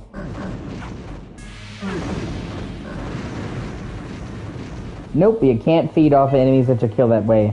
But god damn, it's pretty fucking cool. And it causes flame in an area of effect.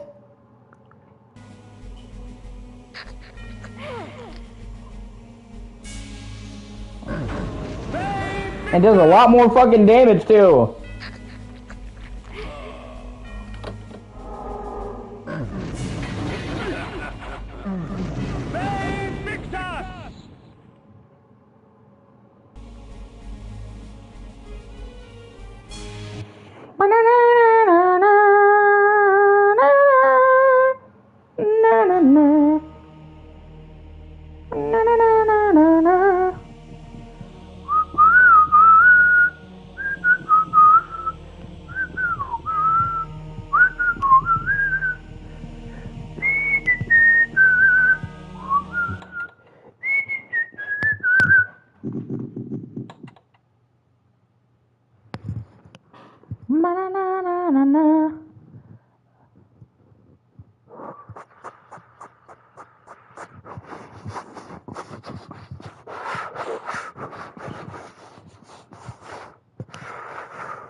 Okay.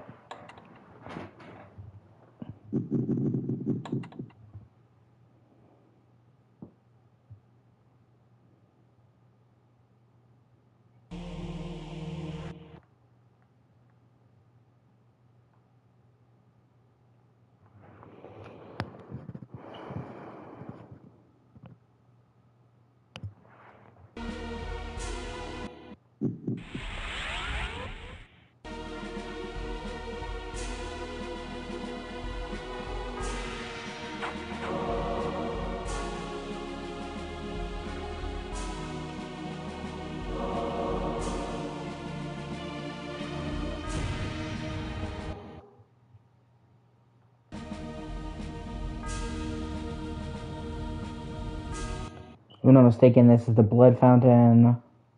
The blood of ages flows so sweet. Come, drink from us.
Okay, so I don't even have to talk to this fucker. It counts as me getting secret just from coming in here.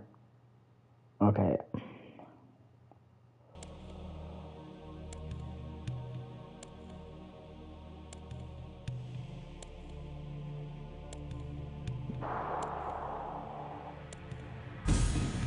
Oh, that's right, I still have to go the hard way to get out of here. Okay.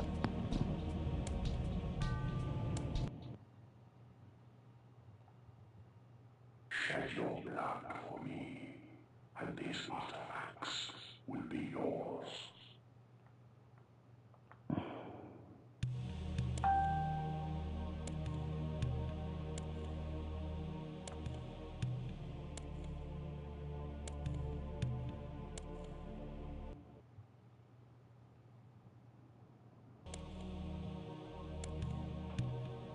Oh, that's right, I have to be back in Mistborn, that's why I couldn't leave. I'm dumb.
Okay.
This spell allows me to use blood from my own body as a weapon. When struck, my enemy's blood would flow from their bodies to fill me with life. 'Tis a risk. Spell allows me to use blood from my own body as a weapon. When struck, my enemy's blood would flow from their bodies to fill me with life. 'Tis a risk, yet the rewards are a temptation.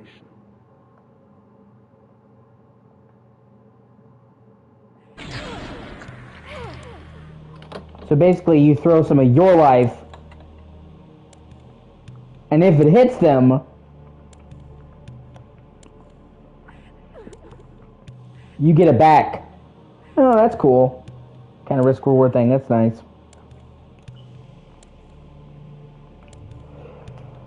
Ba-da-ba-da-ba-da.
God, the fucking soundtrack in this game kicks so much ass!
Okay, so that's also a no-no.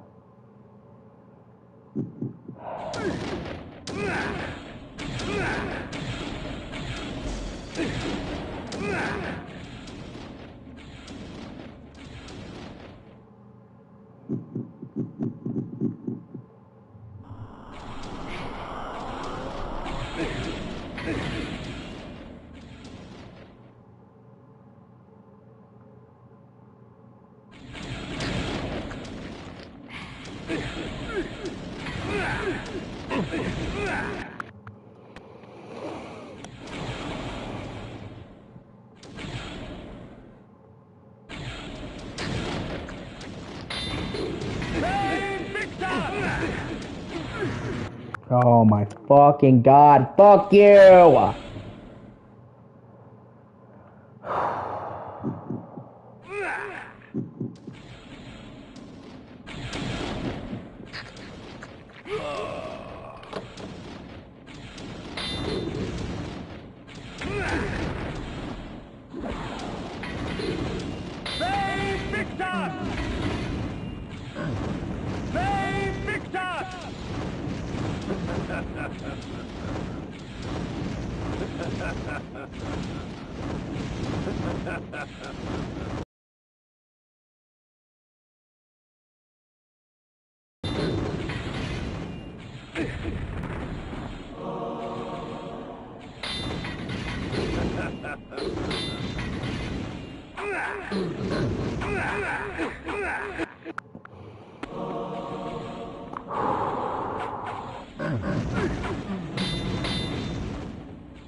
This spell allows me to enslave my enemies, giving me control of their bodies.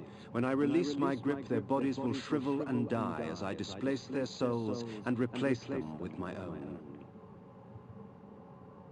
That's kind of metal.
Boom, bada, boom, bada, boom, boom.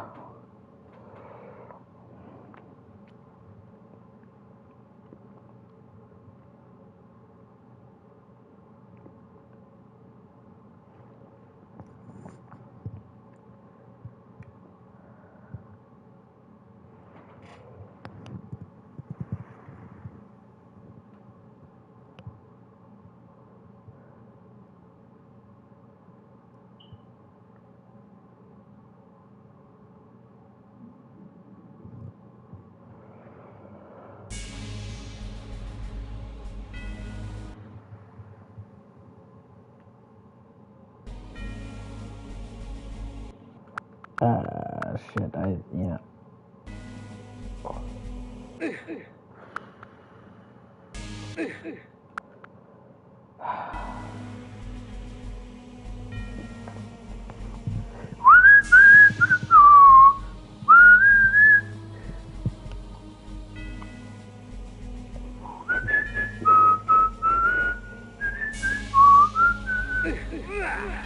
Yeah, yeah, yeah.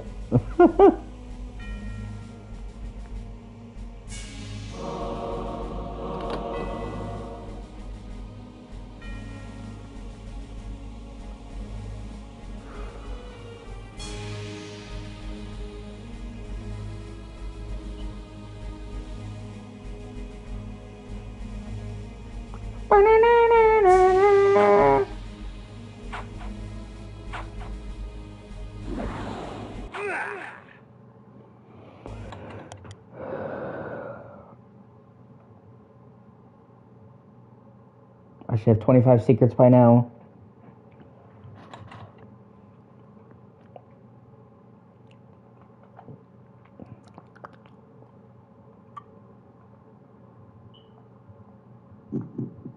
Flame sword.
Da da da da da da da.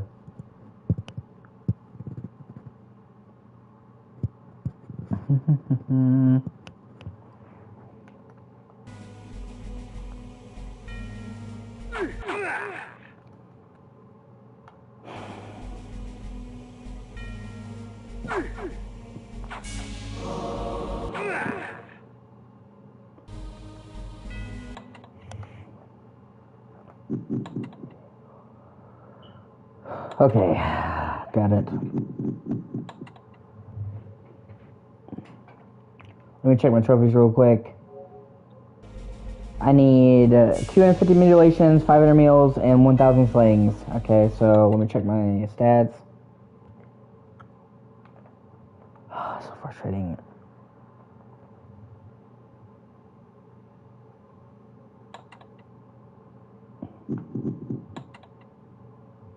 I have 250 mutilations, so I've got more than enough mutilations. I have almost I need 59 slings, and I need how many meals again?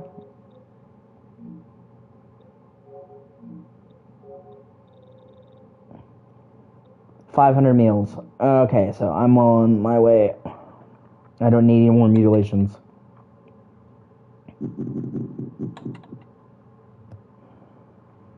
No, no, no, no, no, no.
Oh.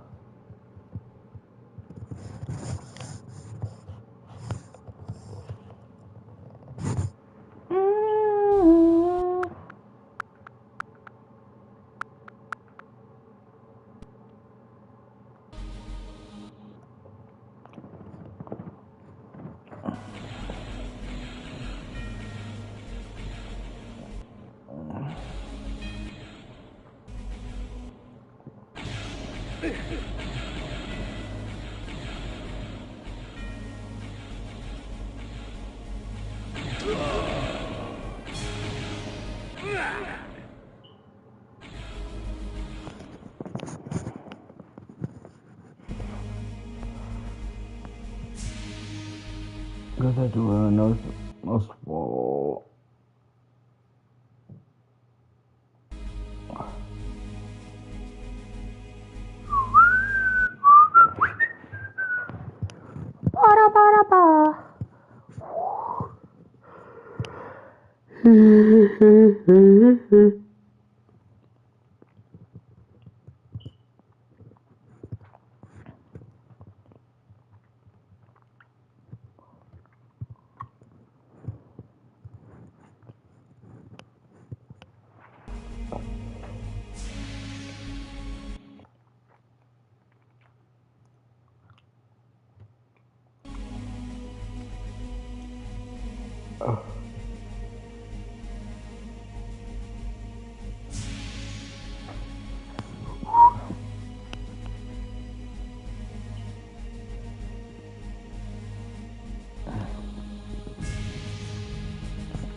Sanctuary.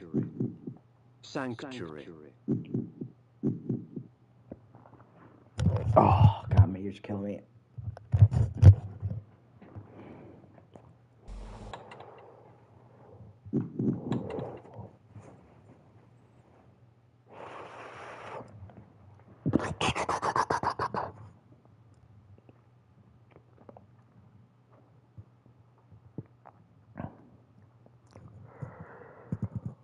Oh, yeah, baby! A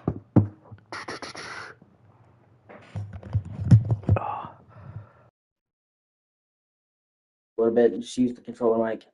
Long hours of wearing the headset hurts my ears.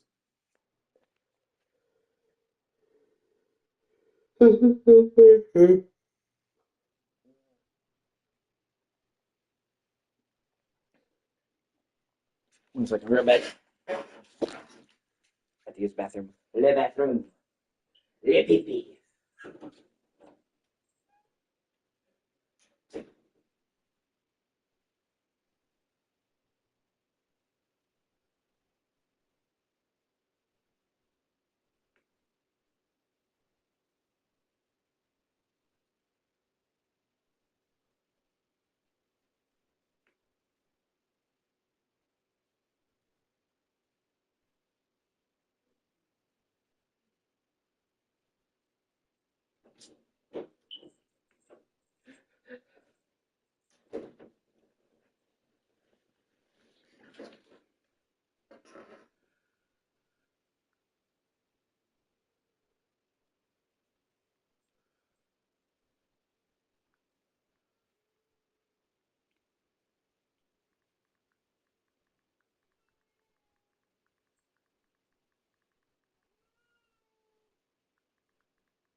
Jesus Christ. All I knew it was a big game.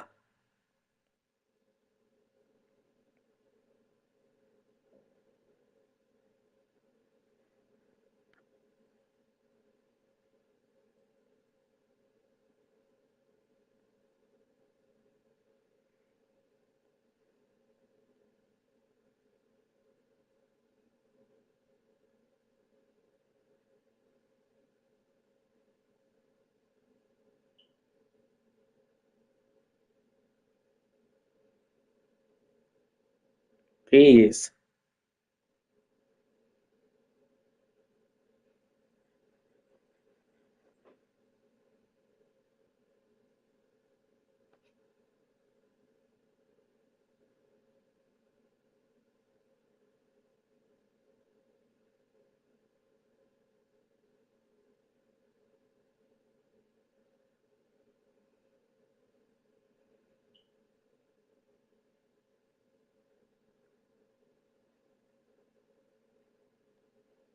So I was trying to figure out how to get all these secrets. All this stuff, trying to get 100%.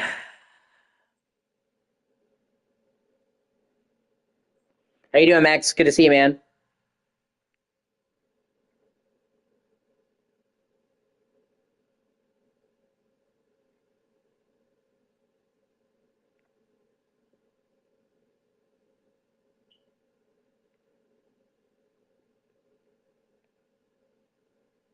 I'm doing okay. You know, just bide my time till fucking Soul Reaver Remaster comes out.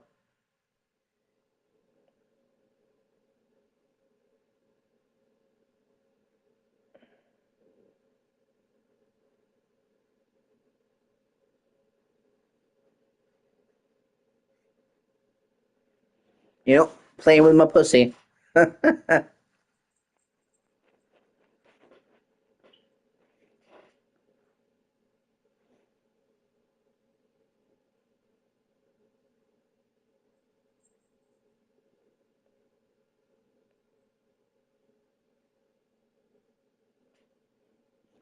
You have any idea what you're gonna do with the rest of your money? I think you have like 20 or 30 bucks left.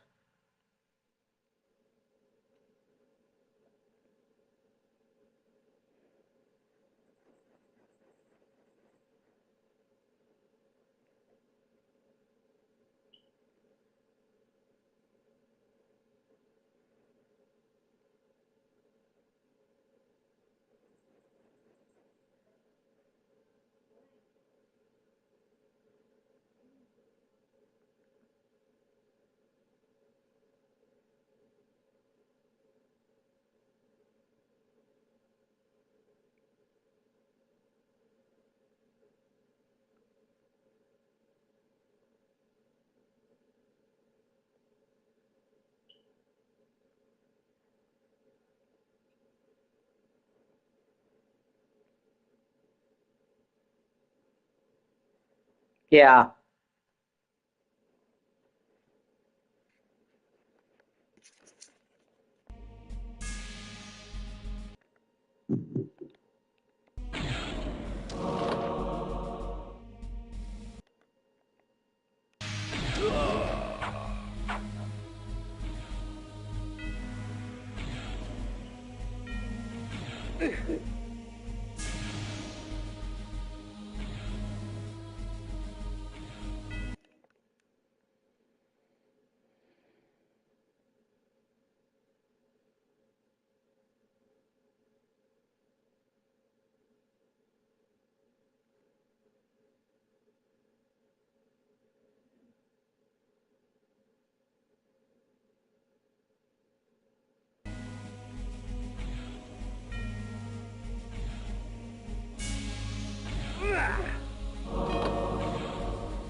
One must be wary in dealing with the spirit forges.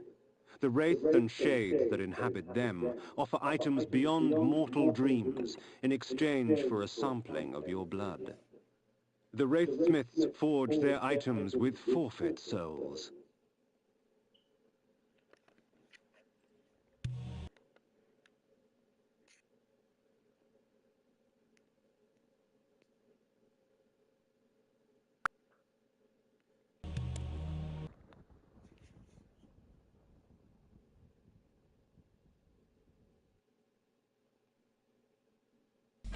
Okay. Yeah.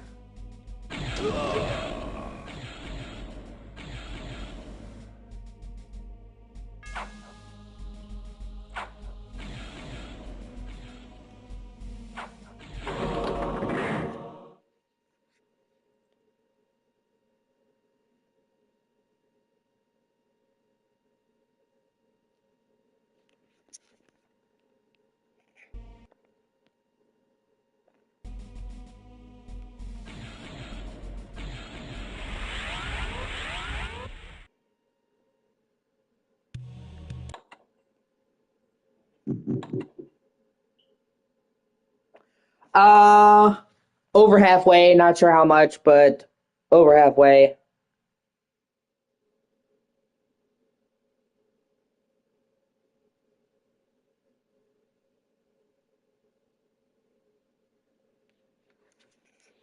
It seems like I only have 30 out of 100 secrets, but in the next place I'm about to go to, I'm going to get 11 from that one spot, and then after that, uh, the Lost City is like a hidden area you can enter, and it's got 28 secrets in that area alone.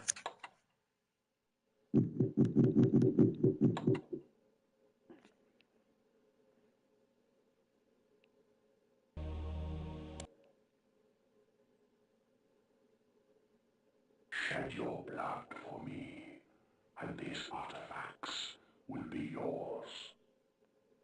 Yeah.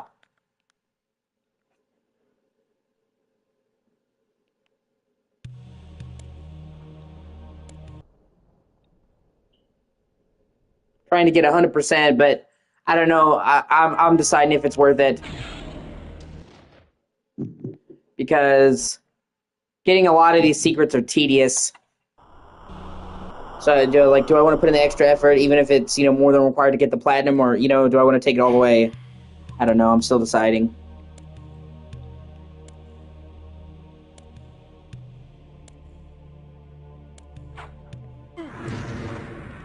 Ah, shit.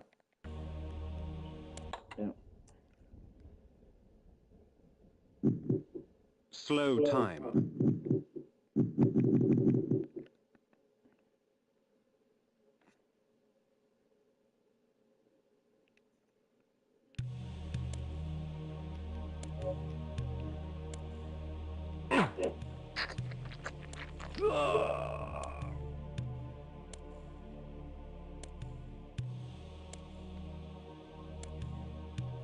And there's also like a frustrating component where some of the secrets in this game you have to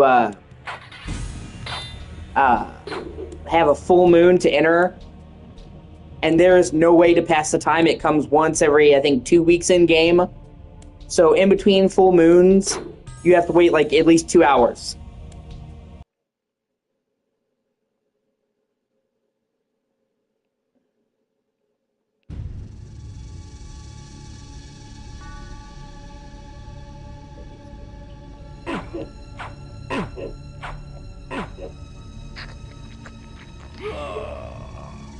Like the Lost City that I just described, you can't even enter it until it has a full moon. Thankfully, it's almost at a full moon right now. So you have to carefully manage your time, or you're going to be just sitting there waiting. Because you can't just leave the game running and sit in a spot where you won't die.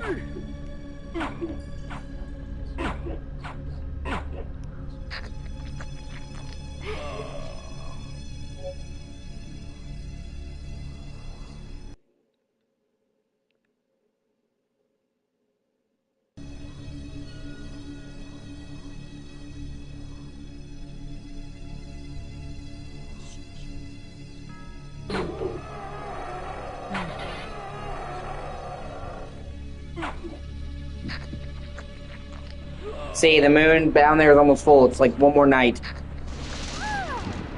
So I have to carefully time what I'm doing. Make sure I can get to all the places, because there's several gates like that that only open during the full moon. Thankfully, I think each day is like 20 minutes. So you have plenty of time to get to the places, you know?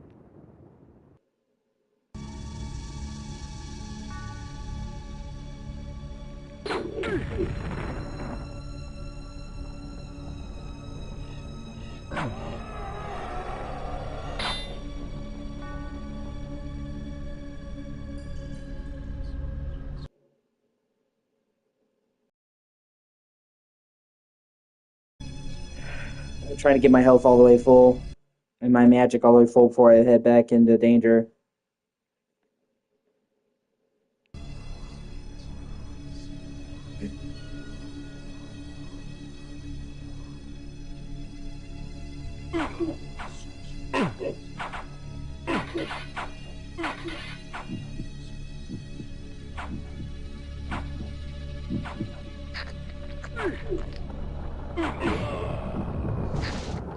What trickery is this? There he is! I'll kill him! You bastard! If we put you down once, we could do it again. Their sneering faces were forever etched upon my memory. I had crossed death for this moment. My mind was empty save for one thought. I would kill.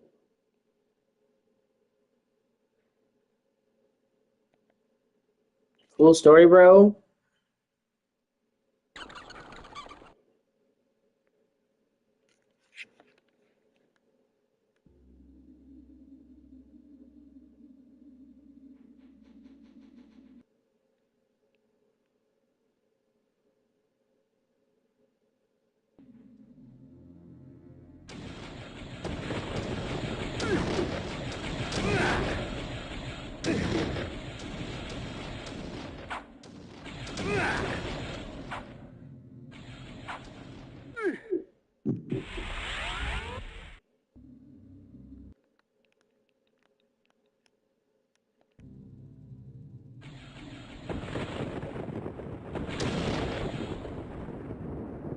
I wonder, do any of the items ever respawn?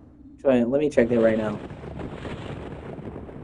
Yeah, if you go to mist form, you can slide through bars. You can't be hit by traditional weapons. You can walk on water, so...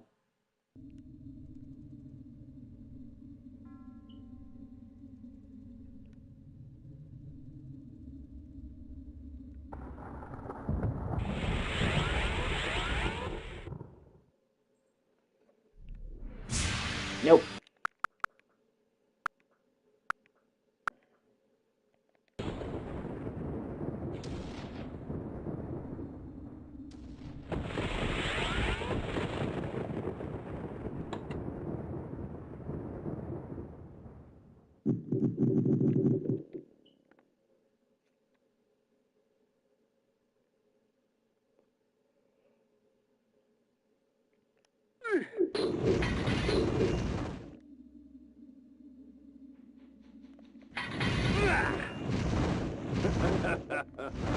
Hey, Victor! Hey, Victor! Yeah, fuck them then.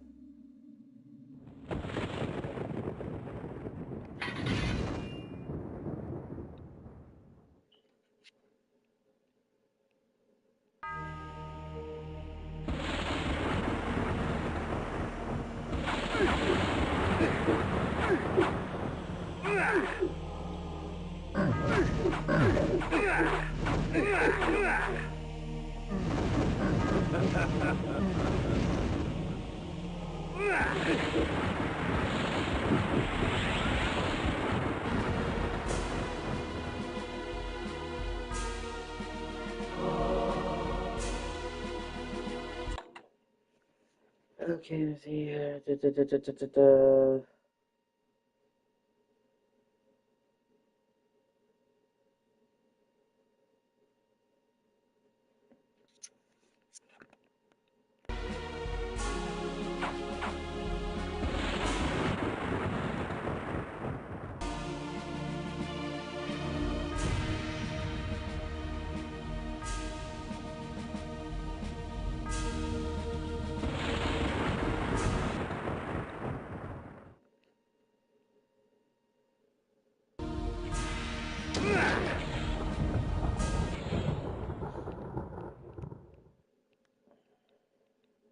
Oh, there's his mansion. Honestly, pretty fucking sick crib.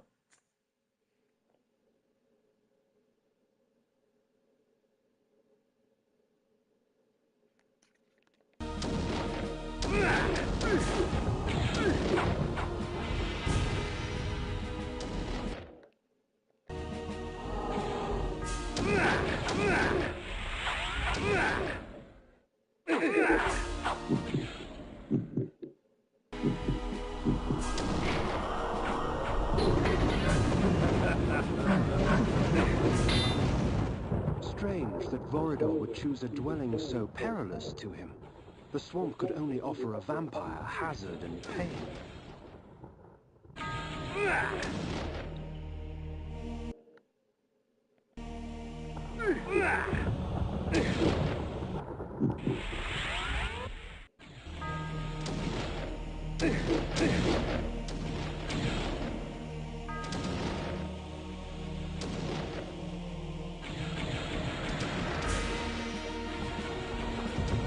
I mean, it's obvious that nothing could get...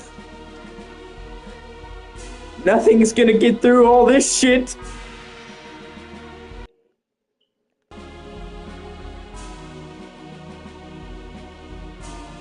Alright, man.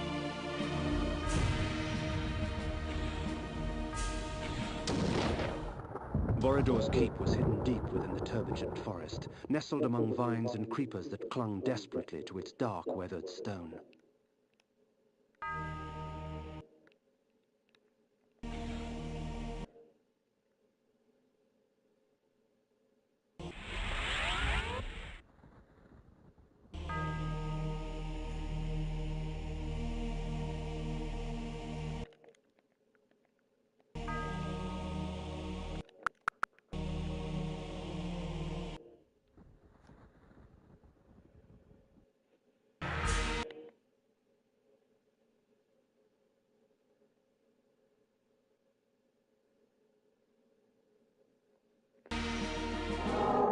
That this vulgar display of fortune remained undisturbed was a testament of fear's dominion over greed.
Their charms were almost visible through the gauze of their clothing, yet beauty such as theirs delivered only death. For these were Vorador's pets, nothing more than beasts, slave to his will and the easy prey he provided. Vampires, all of them, held in thrall by one stronger still.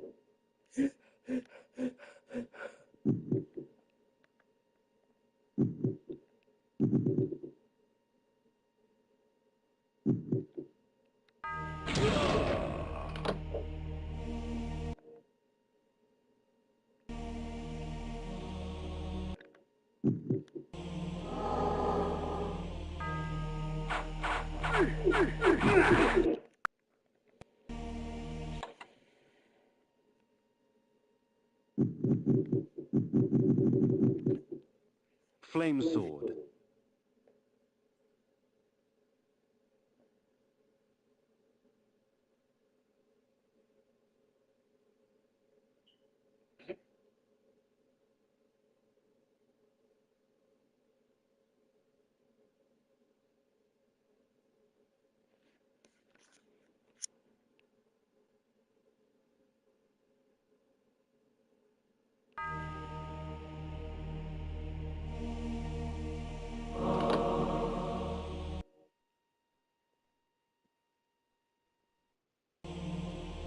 Oh shit.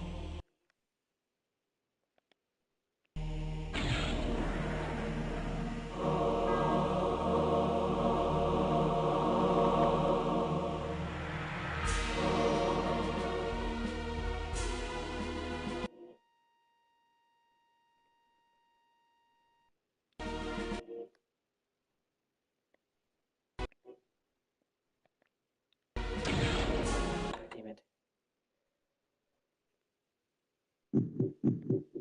Sanctuary.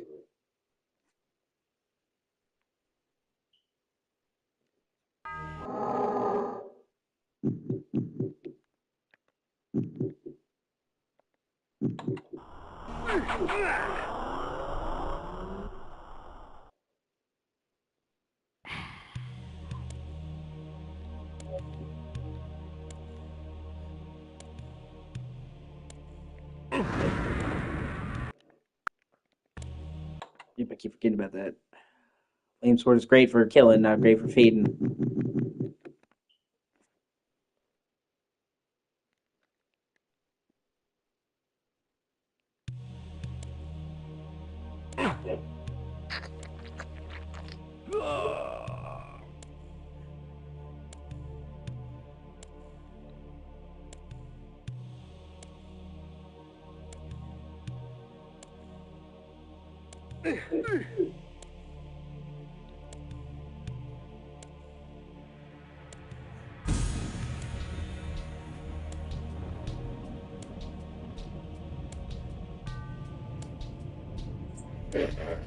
Yeah. I'm excited as well. So it actually there's kind of a shitty thing about the trophy situation with Soul Reaver 1 and 2, but it's still better than before. Basically on PS5, Soul Reaver 1 is the only one that has a platinum, and then Soul Reaver 2 is listed as DLC. And that was the only way they could do it.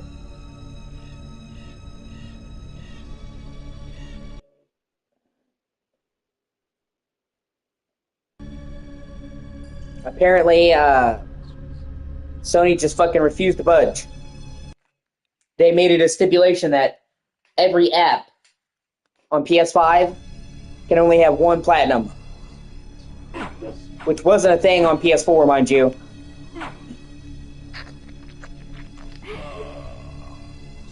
It's the same thing that fucked Tomb Raider. And that's the reason why it had no platinums. You think, oh, well, Tomb Raider should have one. Well, it turns out that Tomb Raider, there's a limit for how many trophies a game can have for one game, not counting the additions.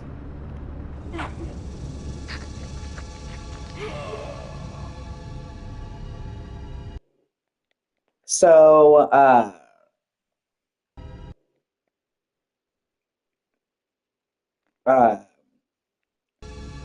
they exceeded the list, that's why Tomb Raider couldn't have a platinum. It's for Sony's stupid bullshit.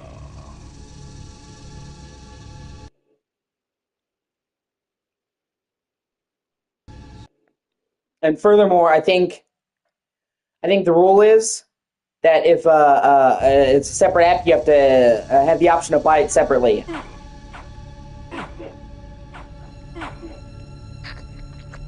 And that's where they're running into problems.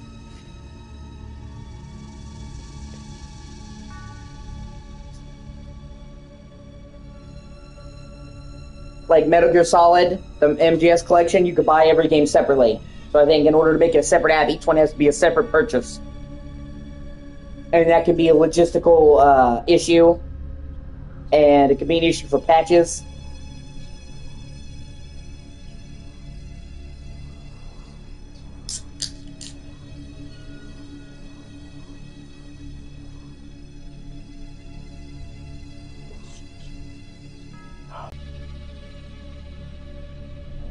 Yeah, that's fair.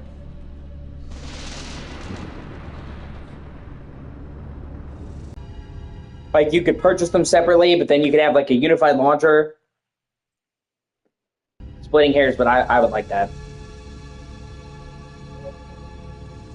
But it's not really a big deal because that just means I can just play Soul Reaver 1 on PS5 and get the Platinum, and then play Soul Reaver 2 on PS4 and get the Platinum, because it'll have a separate Platinum on PS4. So, not really a big deal. Fucking anxiety.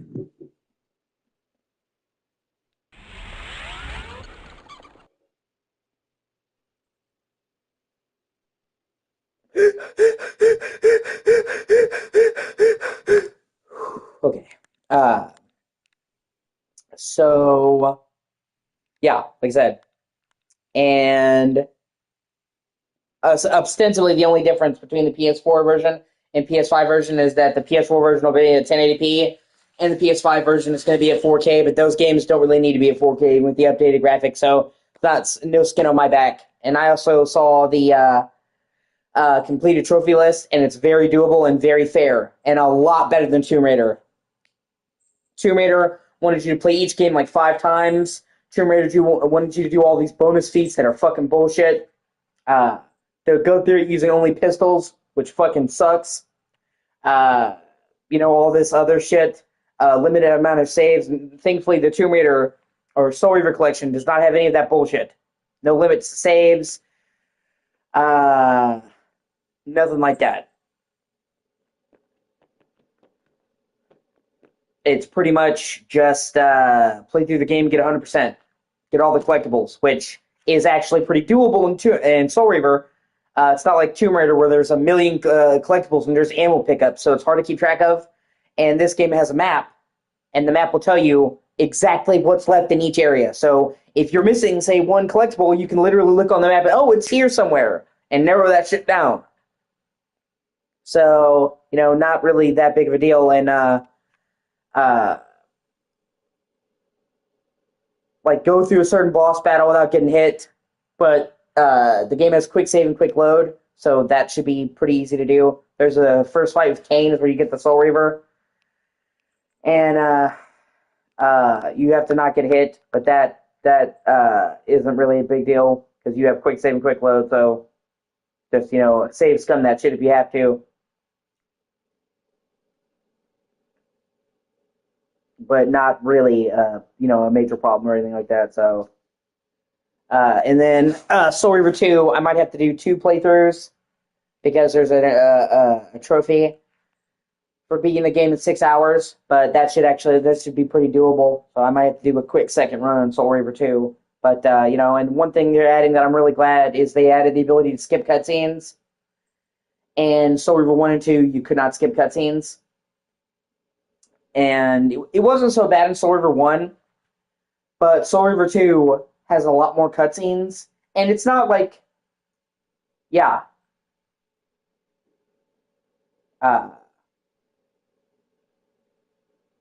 Were you not hearing what I was just saying? Did you space out? I spent the last 5 minutes talking about the trophy list, man.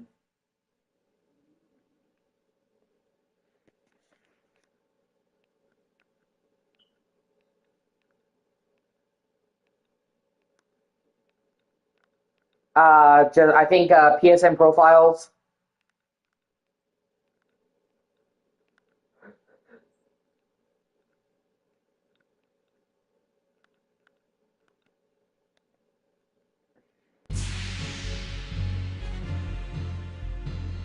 This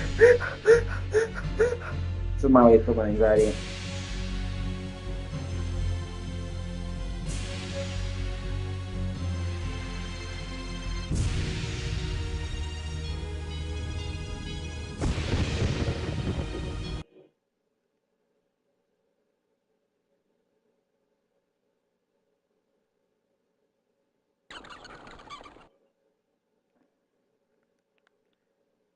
Then I would just Google it, dude. I was able to find the trophies at Googling it really quickly. The luxury with which this Vorador surrounded himself was impressive. His wealth would shame the haughty nobles of my former court. All right, man.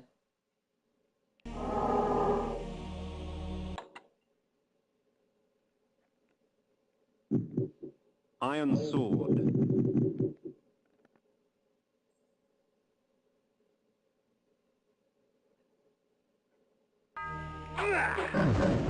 Bay Victor!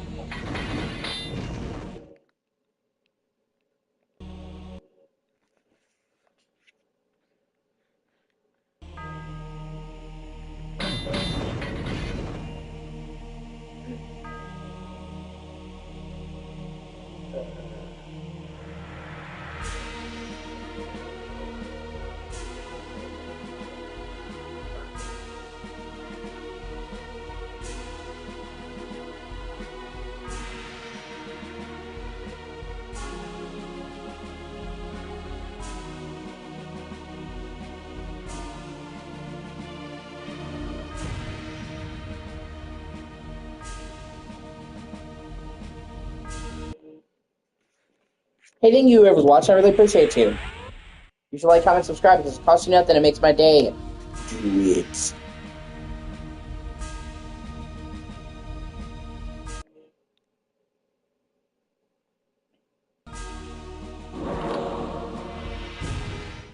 The darkness was soothing, and in the distance, sharp and sweet, came the scent of spilt blood.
Can't get me. I missed, bitches.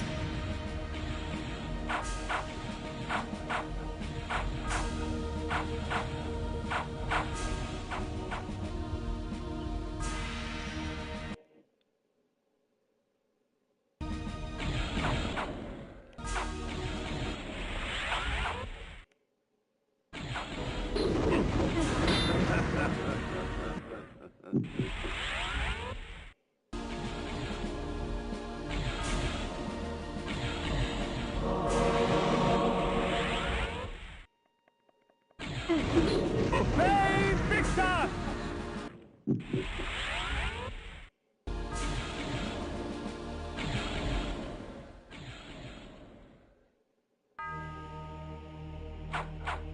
The trophies that are missable are very, very easy to get, man.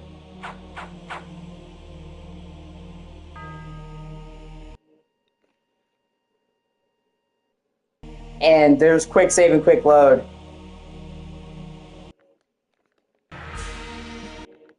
Just about the only trophy that might be a pain in the ass in the missables is getting to the end of the Drowned Abbey without falling in the water. But honestly, with quick save and quick load, that's not really going to be a problem.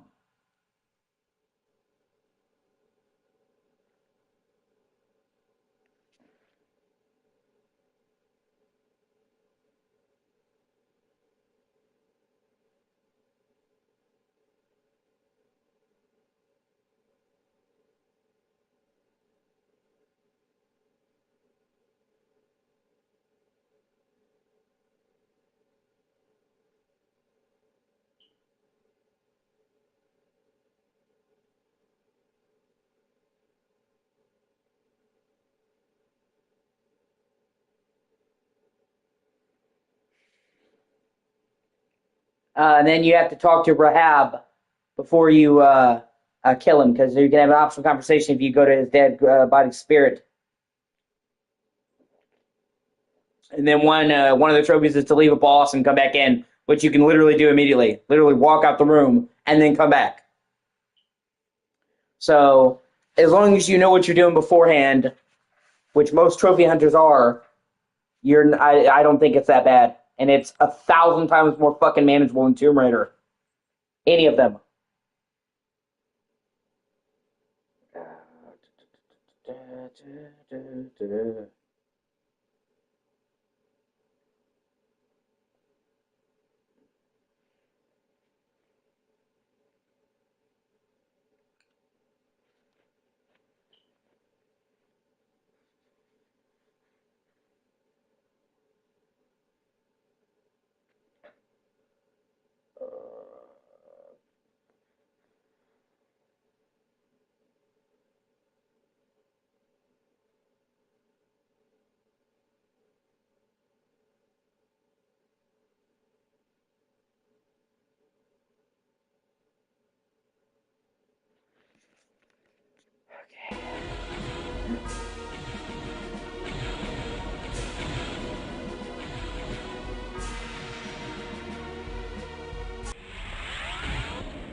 Oh shit. God damn, that's a lot of flames.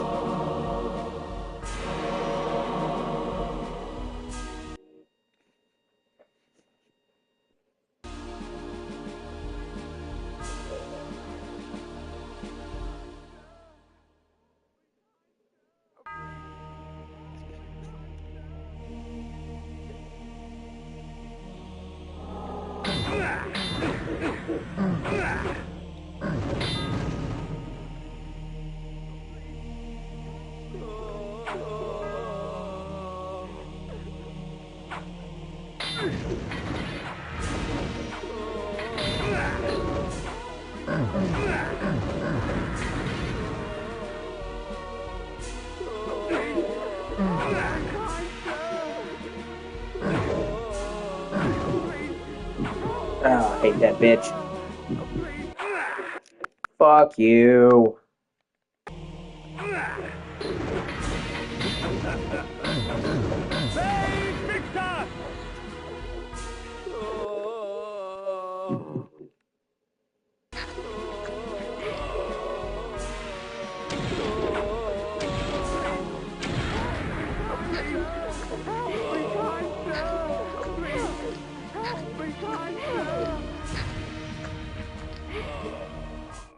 Borodor's pantry. A vampire's feast. Like cattle awaiting slaughter, men and women dangled from the rusted hooks upon the dungeon walls. Blood and viscera frosted the dirt and stone. The abundance nearly overwhelmed me.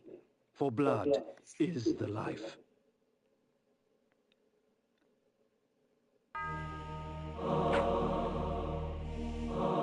My enemies are quite vicious, and the Chaos Armor extracts from them a heavy price for their bloodlust. The blows are meant for me, but it is their bodies that carry the wounds. Okay. That's kind of dope.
Bay Victor!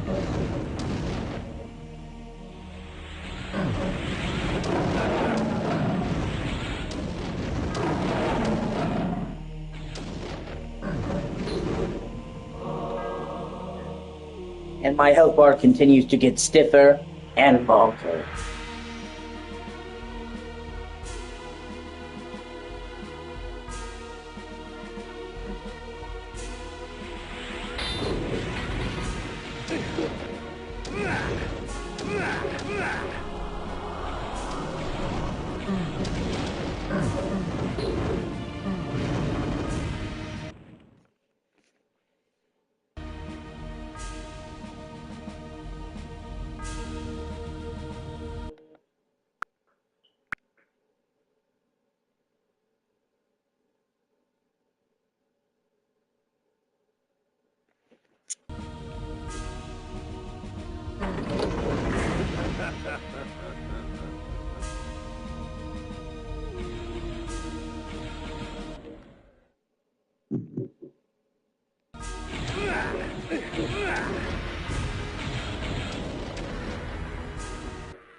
Oh, to bathe in the blood of others. This spell is especially useful in the face of multiple combatants. Beware those with tainted blood.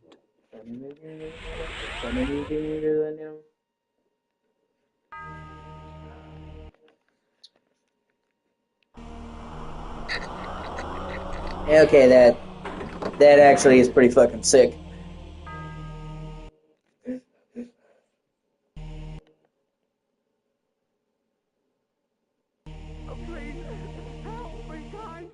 And upon the wall, scribbled in blood, were the words, Manus Celer die.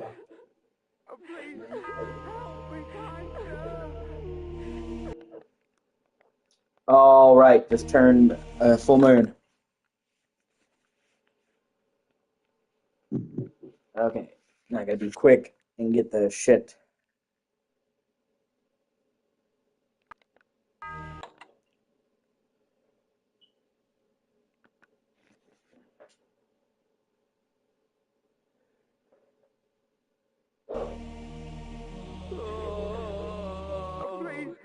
Help me, kind sir!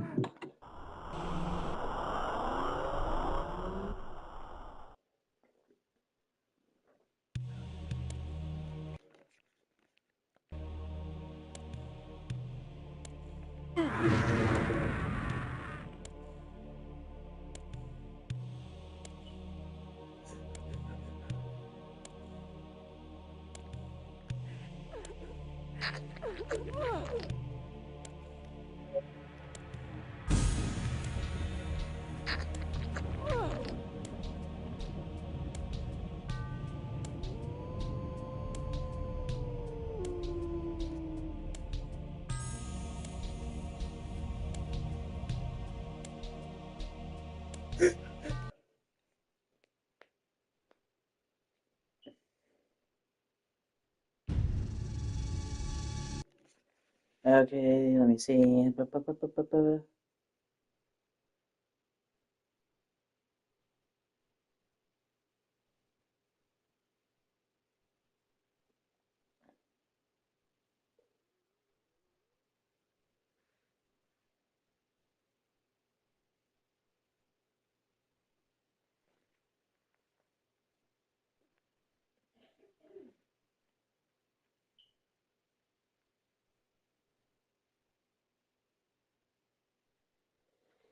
Okay.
Okay, I wasted too much time. Okay.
And then please have a shield slowly because my this is gonna be good than do them.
Oh,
vehicle, you gotta get up, babe.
One second. I'll be right back. I have to use the bathroom.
Bay Victor!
Damn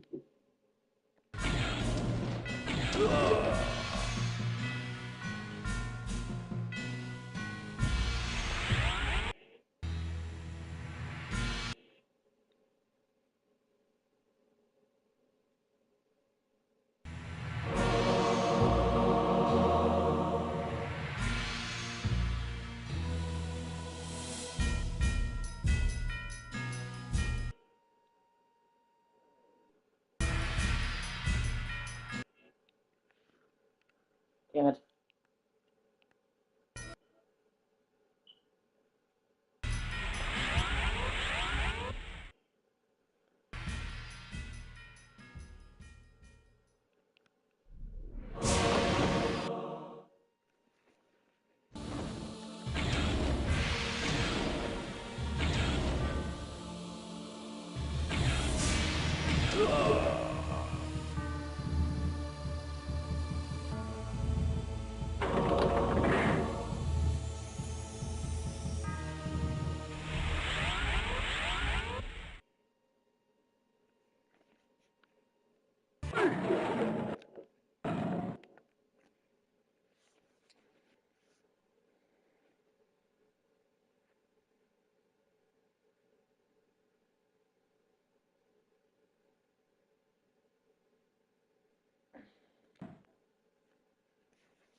What the fuck?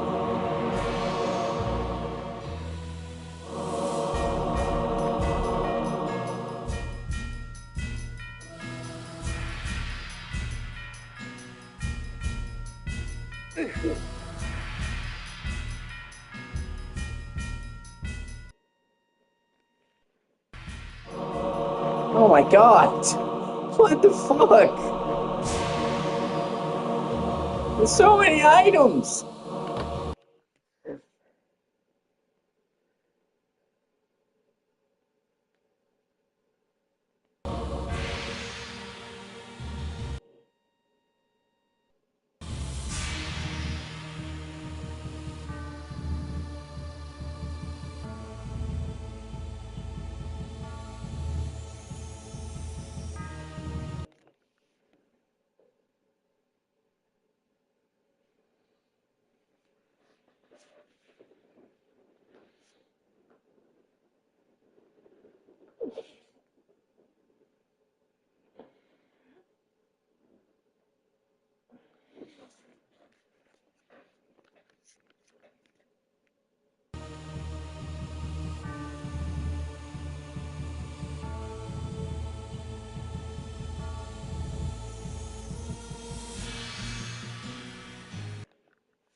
Oh my god, that's fucking ridiculous in the best way.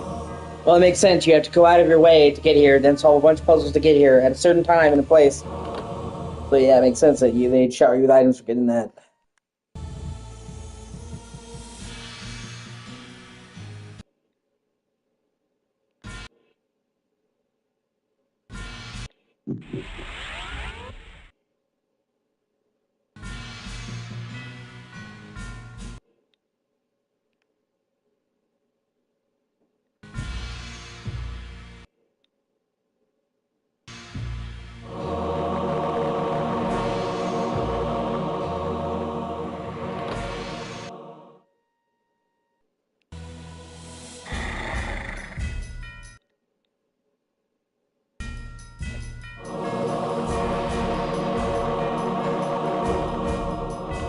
Man, fucking 24 heals. Jesus.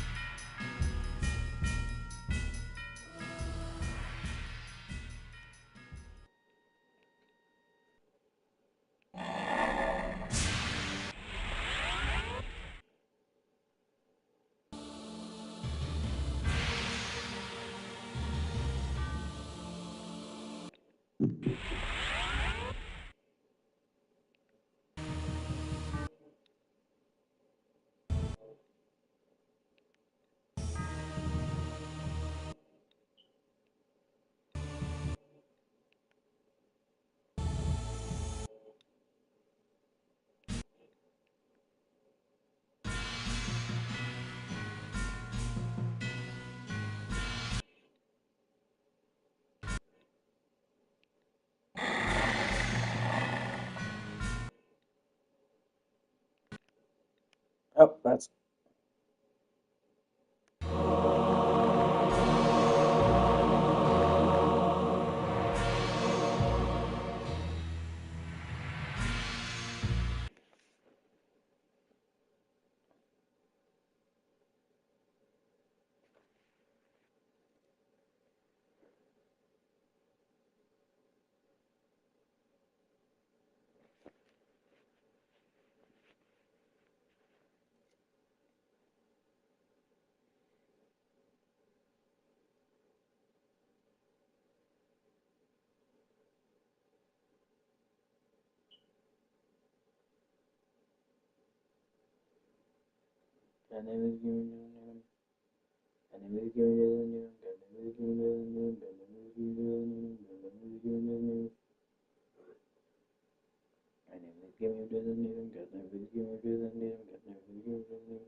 Ah, fuck it, I didn't mean to do that until you turned to bad form.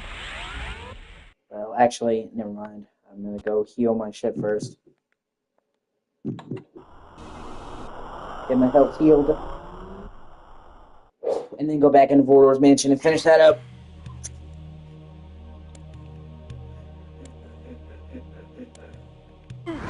Fuck.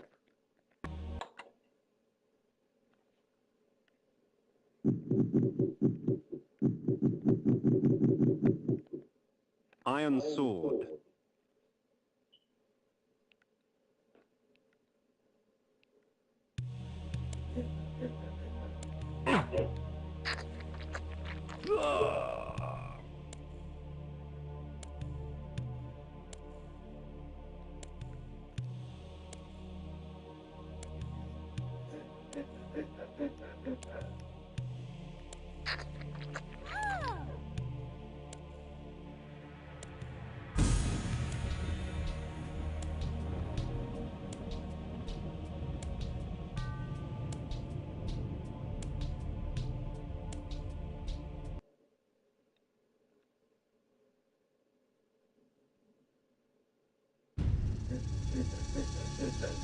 Fucking anxiety.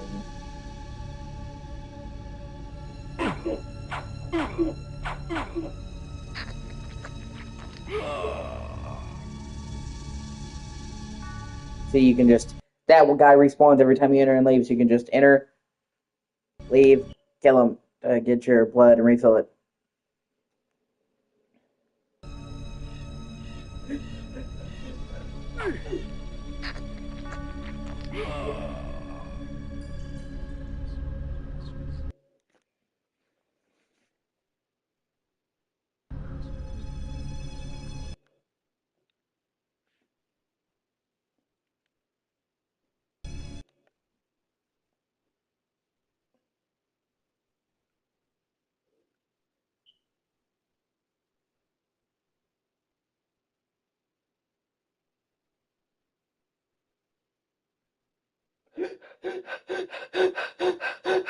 Sorry, it's my way of coping.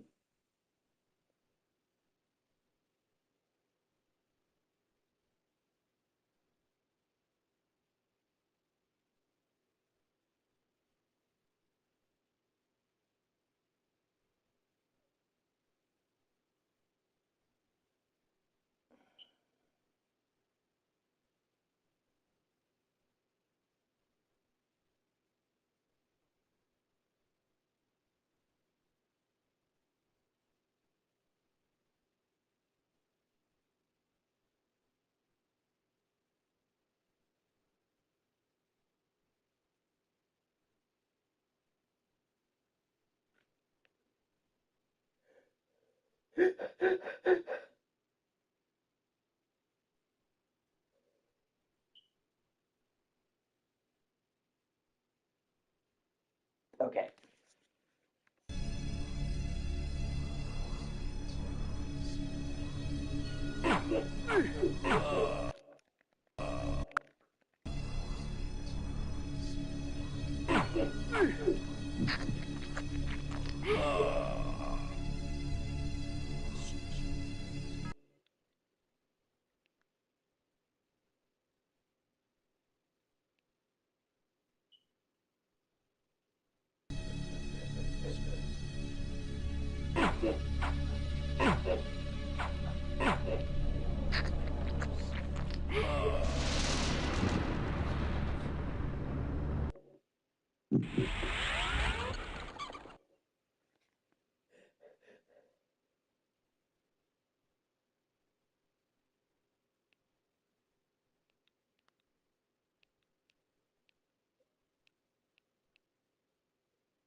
Thank you, for watching. I really appreciate you. And if you like, comment, and subscribe, that'd be amazing.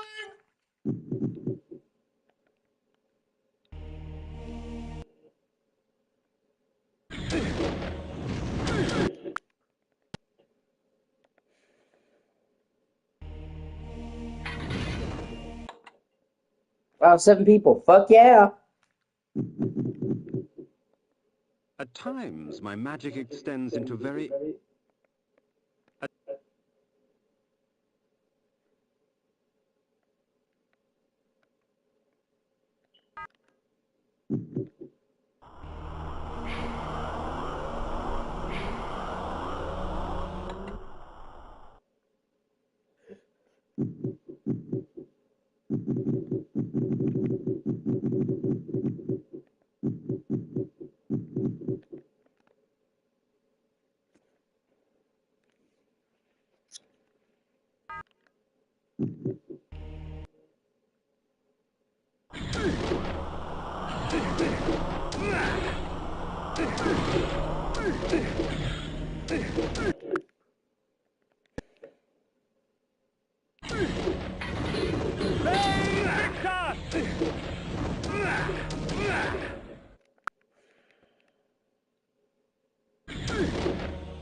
Oh, please help me, God, sir.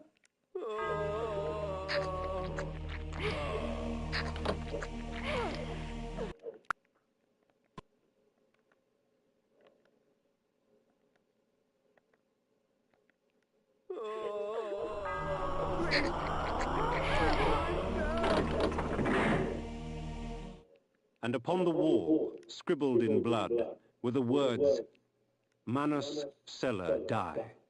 The room I had entered had but one purpose: the torture and execution of human beings for the sadistic pleasure of its engineer. Blood was splattered on every surface. The dread and agony of victims past still echoed through the lethal walls. A symphony of terror and agony filled the air. Then, from amidst the cacophony of screaming souls came the perverse laughter of the vampire himself.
Oh, no, wait.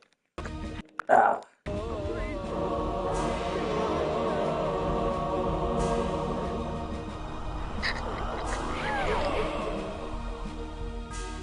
Oh, yeah.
Amongst Vorador's possessions, I found an ancient chronicle. Long ago, vampires grew in such number so as to capture the attention of the Circle. The Order of the Sarafan, or the Angels of Light as they were called, was instated to counter the menace. Thus, the Vampire Purge began.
The tapestries wove a tale of chaos ignited, an orgy of fire and... Oh, that's awesome, man. I would kill to have that book. I'm a huge fan of Soul Reaver. Well, Legacy of Kain. And now they brought Blood Omen 1 and 2 to PS5 and PS4. I've been trying to platinum Blood Omen 1 and 2 before Soul Reaver Remastered comes out in 4 days. So, but yeah, I've always loved Legacy of Kain. It's probably the game I played, one of the game series I love the most in my life. I'm going to be playing through the entire series. If you want to like, comment, and subscribe, as I'm legally required to shill.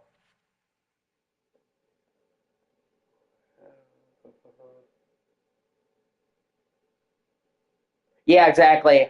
That's what I'm saying. I can't wait either.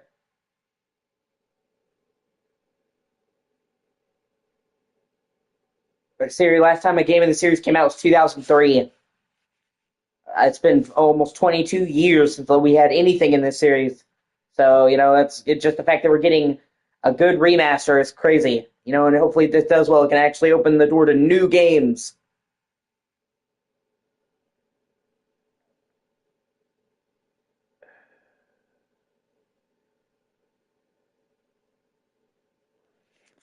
pain. Undead beings with rotted skins caked with sulfur and ash beckoned at me through a burning abyss. Their tortured stares were a testimonial to the price of weakness. Their fate would not find me. Yet blood calls to blood.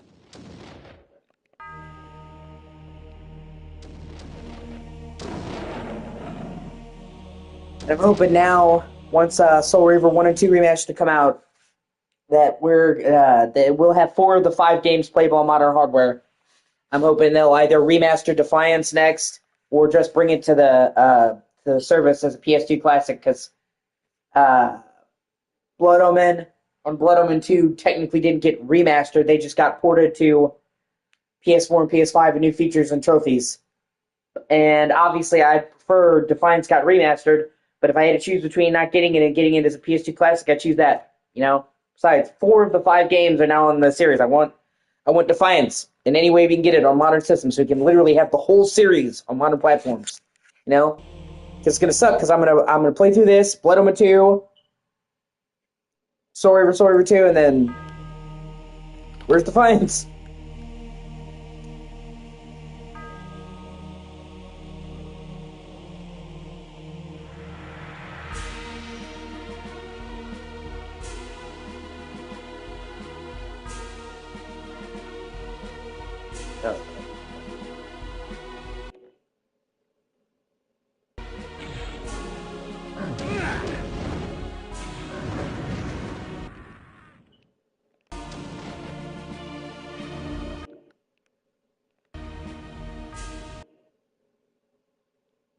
Oh yeah, I play Medieval, dude. I've more than played Medieval. I have the Platinum for the PS1 version of Medieval on PS4 and PS5. I have the Platinum for Medieval Resurrection, which is the remake for PSP, the reimagining, I would say. And then I have the Platinum for the PS4 version of Medieval, which is a remake, because the PSP version was like different levels, different story, whereas the PS4 is a remake, but it's like a straight remake. And I own a copy of Medieval 2 for PS1, like an actual legit copy. So yeah, I know Medieval. I'm, a fan of gothic shit. So I hope they get around to remaking Medieval 2 sometime. And then, I'd also really like them to update Primal, because Primal was made by the same team that did Medieval, Sony Cambridge. Remake is really good. It's really good. It's beautiful, and it makes a lot of quality of life features. But uh, Primal, I really like Primal. It's made by the. They brought Primal to PS4, and they gave it trophies, but they didn't give it a platinum, which is fucking stupid. What's the point of having trophies if you're not gonna have a platinum trophy? And then on PS5, it's broken. It's almost unplayable on PS5. So, I was like, man, is it just never going to be fixed? Because it's been years. But then they actually went back and they've been updating older PS2 classics to PS5 versions for free and improving them. Like Siren, that game originally had issues for PS5, and it didn't have a full trophy list. And then they made a new version for PS5 that was a free upgrade, and it had a full trophy list with a platinum, and it fixed the issues with the emulation. And then they're doing that to Jak and Daxter. They're taking the PS4 version of Jak and Daxter, the Precursor Legacy, and they're porting it to PS5 on the 10th, with a new trophy list. So I'll probably get the platinum for that. I've gotten the platinum for Jak and Daxter a shit ton of times, and then Sly 2 and Sly 3 also come to modern platforms. Well, you can play them on PS4. You'll still get the benefits. Like they made. I was explaining it poorly. They made a new PS4 version.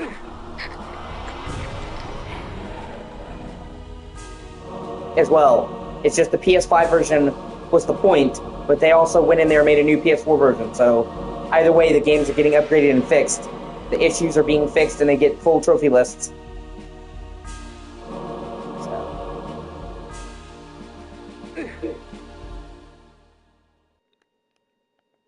Okay, is that...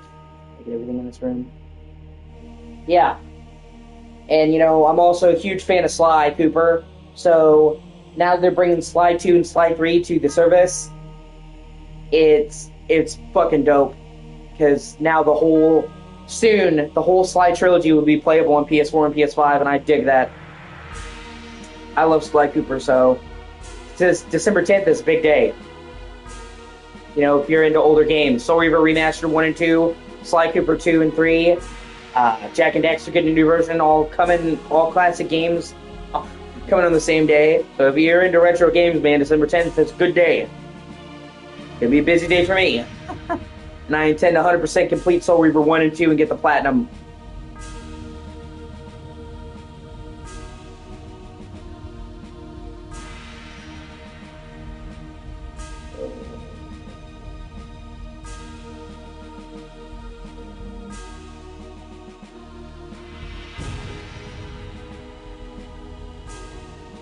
Okay.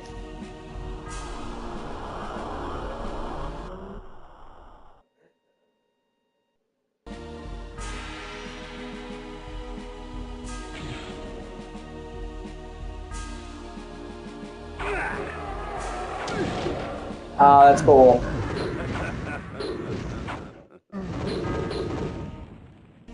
Like I said, I fucking love Soul Reaver.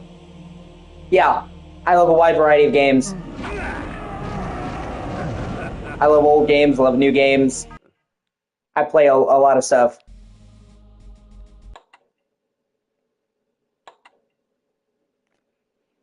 I like a wide variety. Action, RPG, platformers, horror, shooters.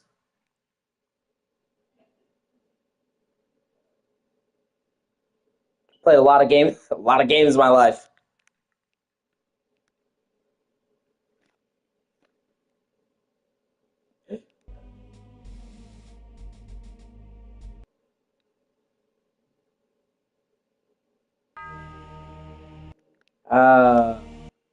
Good old Vordor. One of the best characters in the Legacy of Kain, fucking period, and a fan favorite for a reason. In the bowels of that black forest, I found something worse than hell. A vision of what I was becoming.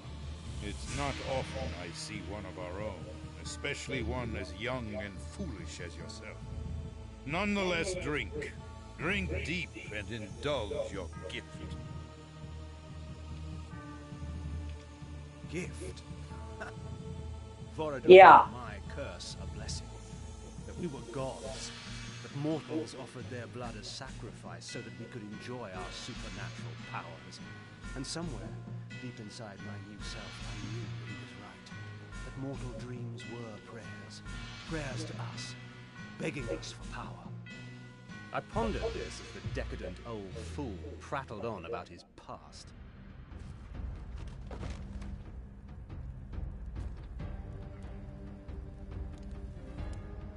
Plus, Vorador is one of the only people that Kain actually cares about.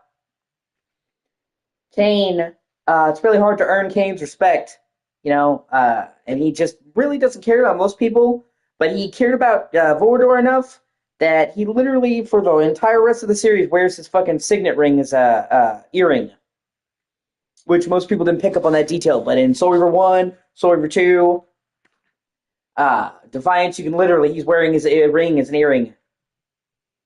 So he's actually actually one of the few people that Kain respects,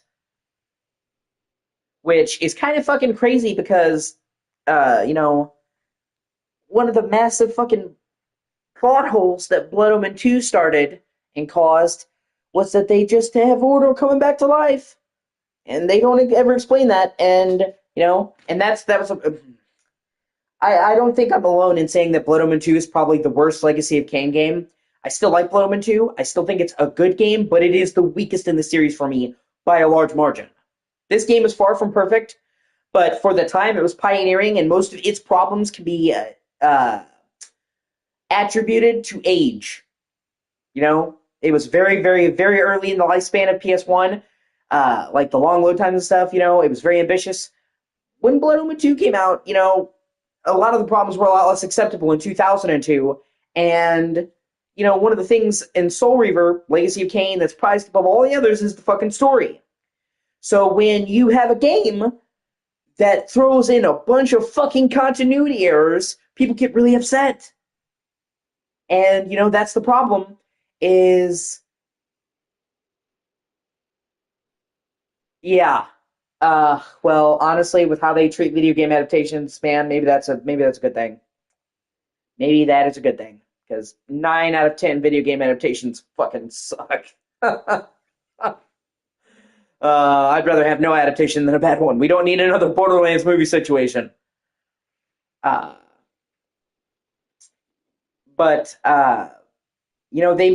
team who made Blood Omen 2 made it in a vacuum. They didn't have much contact with the team that did the rest of the games. And so there's all kinds of glaring fucking continuity issues in Blood Omen 2. And it even affected those games because Amy Hennig, the writer of all of the games, besides Blood Omen 2, caught wind of some of the shit that they were doing in Blood Omen 2, and the whole, end of Soul Reaver 2, where it's like, oh my god, we've changed the time span, all that. That was how they tried to address the continuity errors that Blood Omen 2 introduced. It's a new timeline, so in this new timeline, all this is here.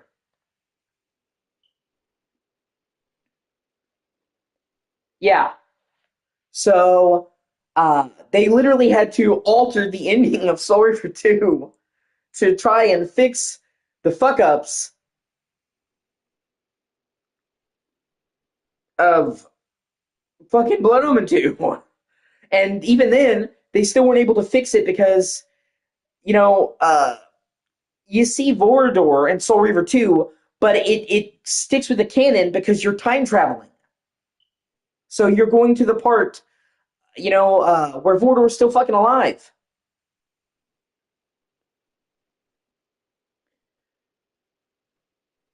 In Blood Omen 2, Vorador is just mysteriously fucking alive well after he should have fucking died.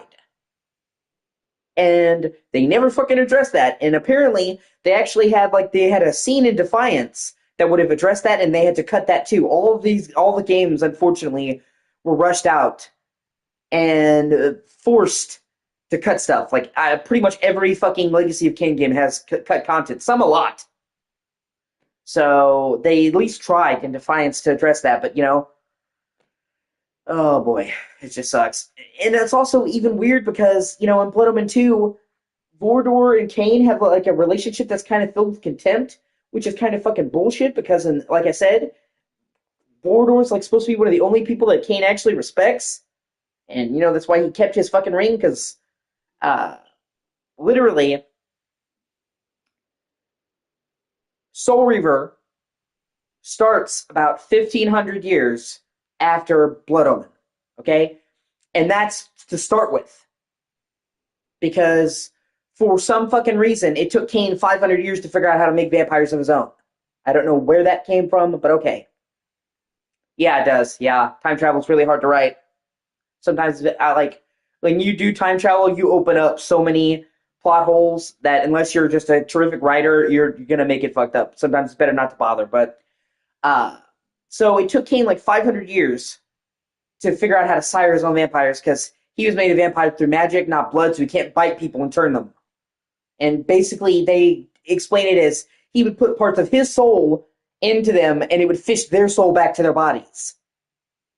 But he had to be careful because it would kill him.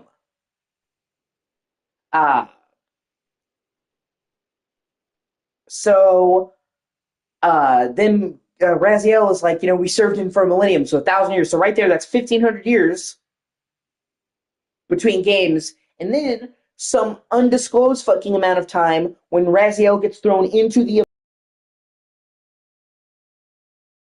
He's like, oh my god, it's so much worse. And he's like, between my death and a resurrection, centuries had apparently passed.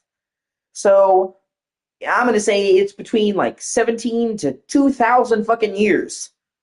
The majority of Soul Reaver after Blood Omen. And Kain's still wearing Vordor's ring. So all that's to say, if him and fucking Vordor were on the outs, he wouldn't fucking hold on to his ring for 2,000 years. It's just, like I said, I know it's a continuity error because of that shit, but it does piss me off. And then, even the setting of Blood Omen 2, Meridian, the capital of Nazgoth. Oh yeah, it's the capital of Nazgoth that we've literally never fucking heard of before now. You could have said, like, any other thing, like, oh, this is this city, and I would have believed you because, we didn't think we were seeing all of Nazgoth. So if it's like, oh, this is the southern city or something like that, I'd be like, okay, cool. But when you say the capital, then it's like, well, why people mention that? It's like people ignoring talking about New York City and New York. So I was like, if it's the capital, why the fuck did they not mention it? And it's like, oh, obviously, because they weren't working with the fucking teams.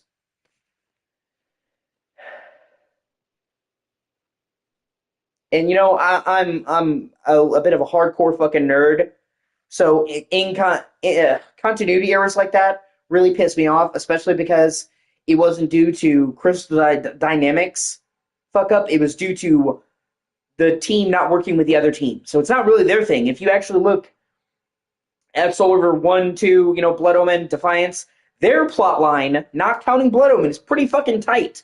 They, and they even, the whole, yeah, exactly. They even introducing the whole, you have to have two Soul Reavers meet to create a permanent change in history, actually is a brilliant narrative device that helps them stem the flow of time plot holes, because one of the reasons why time travel is so hard to write is because you go back in the past and you change something, and everything you do changes something, and there's thousands of unintended consequences, the butterfly effect. So it can be hard or almost impossible to write and take into account all those different possibilities. But in Soul Reaver, they've stated that you can only change history in a meaningful way with two Soul Reavers. So they don't have to say, well, Kane went here, so that changed the timeline, and they have to account for that. They only have to account for the stuff that happens when the two Reavers meet. So it's actually a smart way to cancel out all of the time plot holes they could have. Because, according to the Legacy of Kane lore, nothing else that they do while they're there, unless it directly involves the Reavers, matters. So, yeah, exactly. And even though I kind of think that there's still kind of a plot hole in the original Blood Omen that Soul Reaver kind of introduced, in Blood Omen, the whole time period thing where Mobius tricks Kane into going back in the past, and then he fucks up and kills William the Just because he's going to stop him from becoming the Nemesis. And then, turns out that that's what fucking Mobius wanted, and he uses that as justification to kill all the fucking vampires. That's all well and good. And they've even said, the Dennis Dyack, the guy who was the director of Blood Omen, has even said that they always intended for Kane to have to use the Soul Reaver to kill the Nemesis. But, so that makes sense. But what we know is that they tell you in this game that William the Just was only turned into the Nemesis by Mobius's manipulations. So he originally, he started out as a good king. Obviously, if your name is the Just. And Mobius warped his mind, okay? And that's all fine and good to make him the Nemesis. He was never supposed to be that. Kane surmises as much that Mobius created the Nemesis. But that opens up kind of a plot hole later on, because with Kane killing William the Just and martyring him, it makes sense because they had the two Reavers. But how did Mobius change William the Just into the Nemesis? Because in this game, by the time the Nemesis is going around, he's conquered most of northern Nazgoth and is fucking up the land. And pretty much everyone's like, if the Nemesis comes your way, you're dead. He's almost like the coming apocalypse, because everywhere he goes, he fucking razes it to the ground. So that's a pretty big change to the timeline. And as far as I know, there wasn't another fucking Reaver for it to have. Now, of course, that would have been a plot hole in Blood Omen, because they didn't stipulate the whole shit about you need two Reavers. But then, But that's honestly, that's just nitpicking. You know what I'm saying? It's just, as somebody who loves the lore of the series, I notice shit like that. That's the type of shit that keeps my nerdy brain up at night. Moorish account of how he defeated Malek of the Seraphim and took his vengeance upon the Circle of Nine for supporting the Seraphim holy war to exterminate us.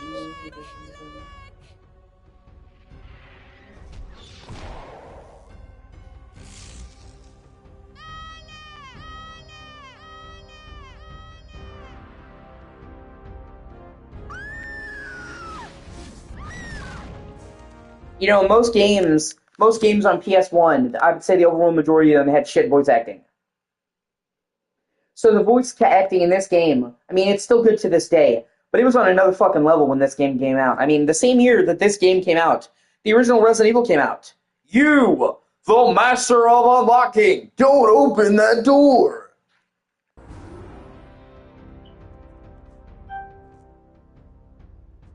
So, when you compare this game's voice acting to, all of the other voice acting from the time, this would have been fucking light years above the storytelling. Blood Omen and fucking Metal Gear Solid paved the way for good voice acting. Because, in Legacy of Kane, yeah,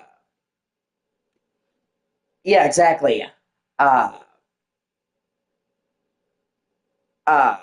They were smart, and they went to stage actors. Simon Templeman, Tony Jay, most of the voice actors in this game were from the stage.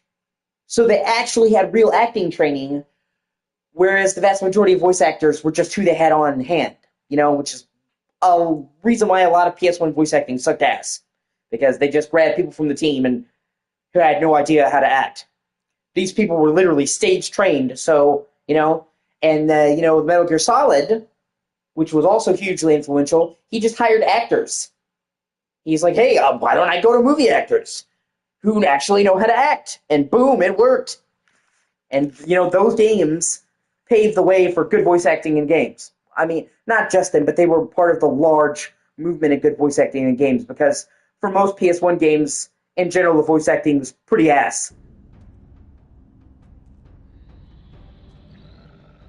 And on Nintendo's side, most of Nintendo's games didn't have voice acting. Ocarina of Time didn't have voice acting. And most of their games that Nintendo did had limited voice acting. The Mario 64, it's a me, Mario, isn't going to win any fucking Oscars.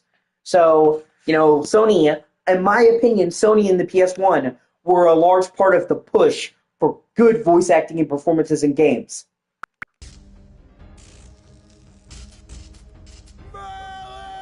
Malik! What the fuck, bro? Call your dogs! They can feast on your corpses! Yeah, that's gotta be one of my favorite lines in the entire series. Call your dogs! They can feast on your corpses! Plus, you have to understand Mordor's mindset. You have to understand Mordor's mindset. He, as we now know, was a guardian of the pillar. He was meant to protect the land. They were afflicted with vampirism. And they were only afflicted with vampirism because they were trying to do what the Elder God wanted. So, the humanity turned on the vampires and started killing them. And now we know it's fucking Mobius and the Elder God and all that fucking shit. All along. But, so, from Mordor's perspective, it's like, we were here to take care of you and protect the fucking pillars, and you responded by killing us and putting us on fucking pikes. So, in this case, it seems like Mordor was being a dick, but in all actuality, he's just getting revenge for them being fucking douchebags and killing all his friends.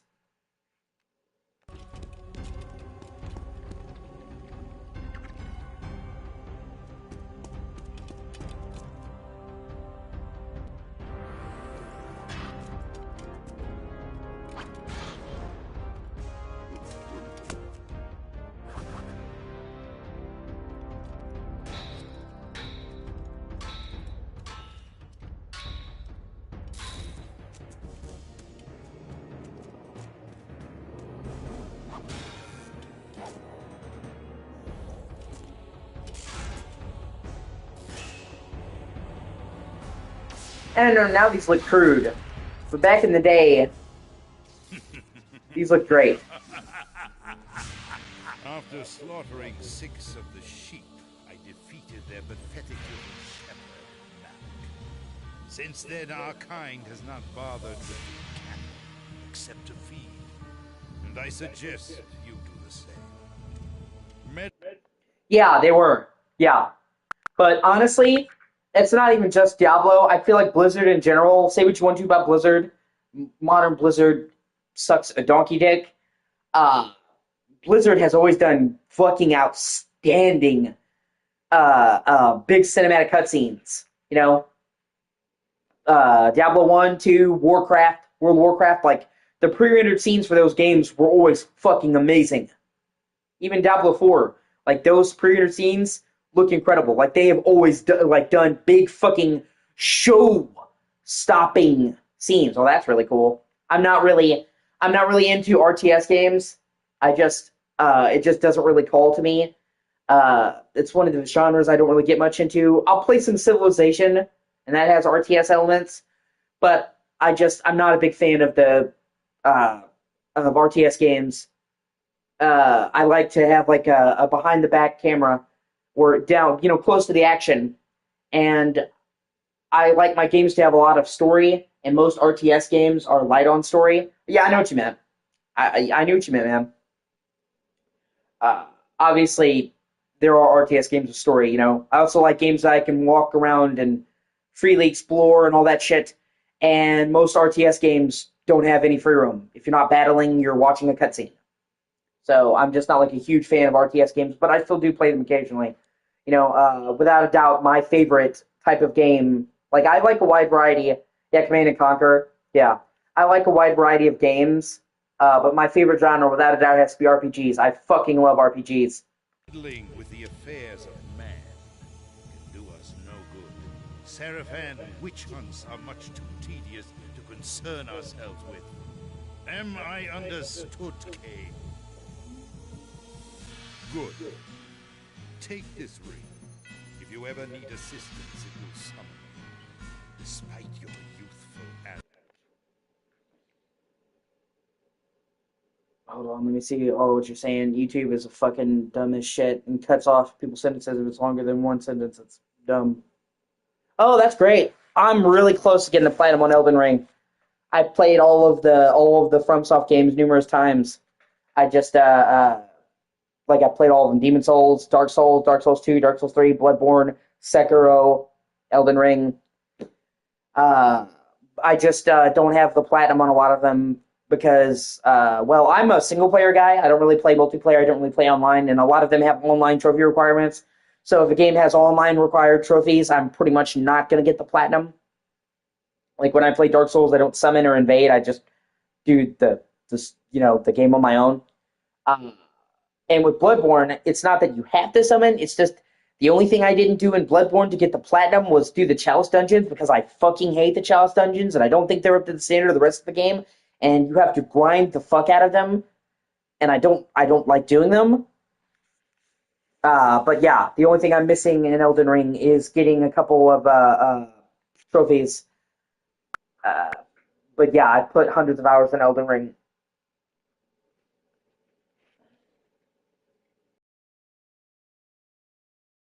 Besides requiring you to do online for some of the trophies, Dark Souls 2 and 3 wants you to play through the game to New Game Plus 3 and get every single ring in the game 3 times. Fuck that. Because they consider plus 1 and plus 2 different rings in different locations. So it's just like hundreds of fucking collectibles. Hundreds. And then by the time you get to New Game Plus 3, every enemy can kill you in like 2 hits. It's just not fun for me. So even though I put a lot of time in them, I don't have the platinum. You amuse me, Kay. It is such a pity to lose you to the abyss. Now be gone.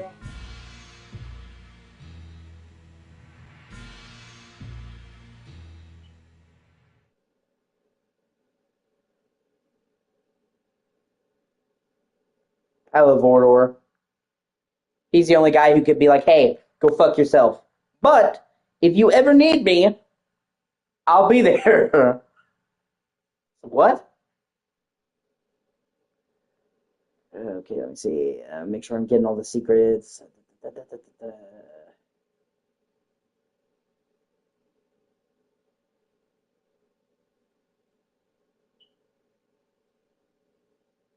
Okay.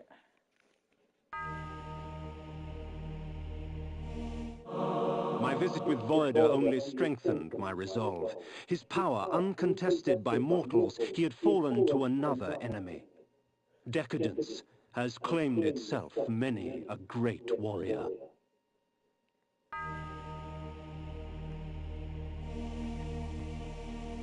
No, I would just say that fucking he's sad. Pretty much.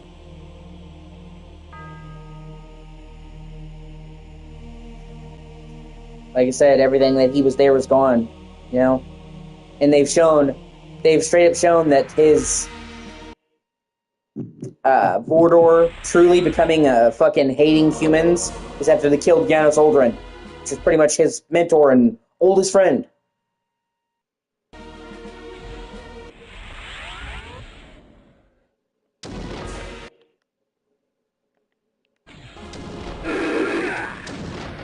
Oh my god. What the fuck was that? Oh, is that water? Oh.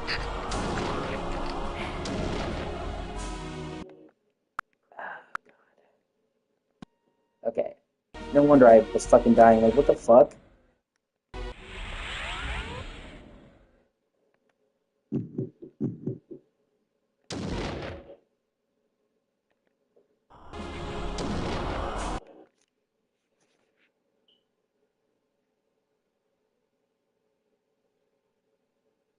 Yeah. I will. Always looking to make new friends. I'll add you as soon as I'm done.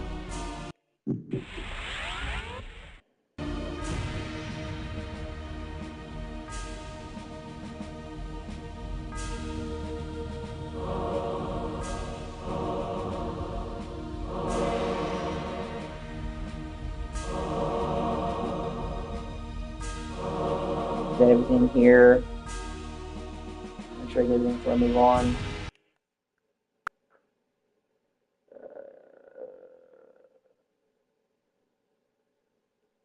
Okay, I should have, if I'm doing everything correctly, I should have 68 secrets by now.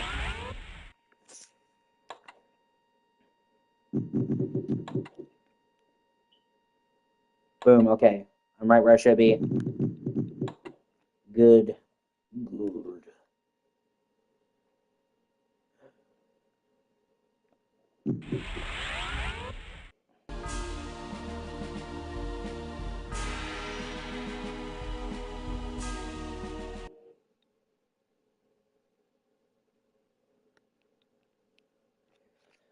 Okay, I think now I have to leave here.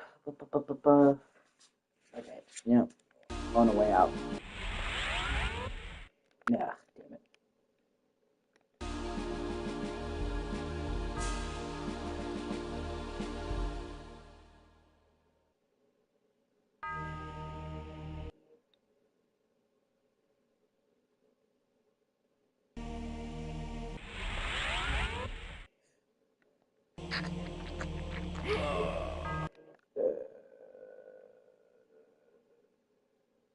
Okay.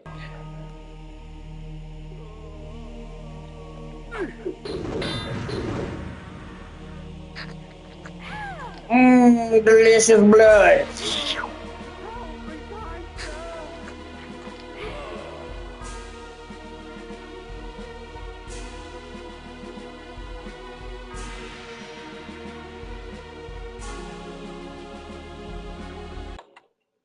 Let me make sure.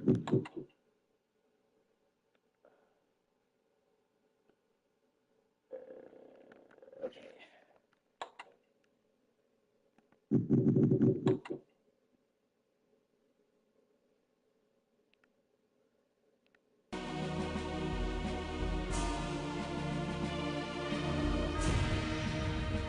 Yeah. Yeah, aesthetically this game has held up really well.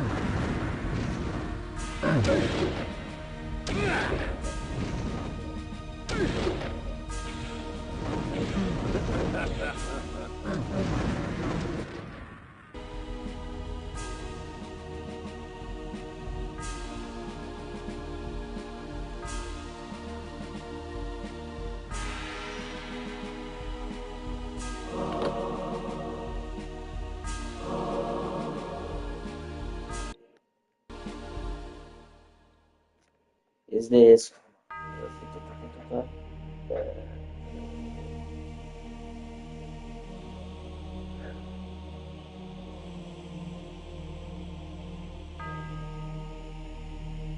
Okay.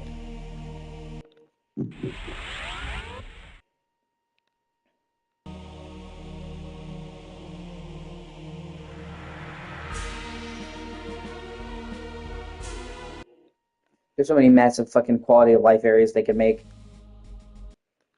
Quality of life improvements they can make in this game.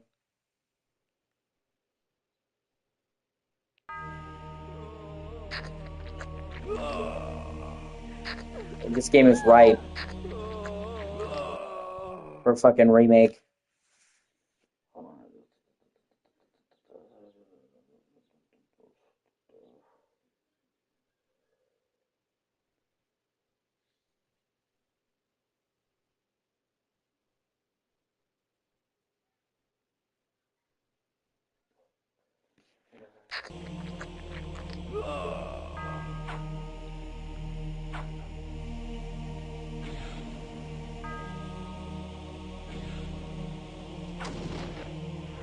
I mean, honestly, to just removing the fucking load times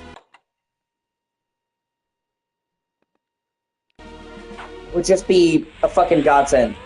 Because obviously, this is on PS5 technically, but they're emulating the PS1 version, so it has all the same load times. So making a native version, they could eliminate all the fucking load times.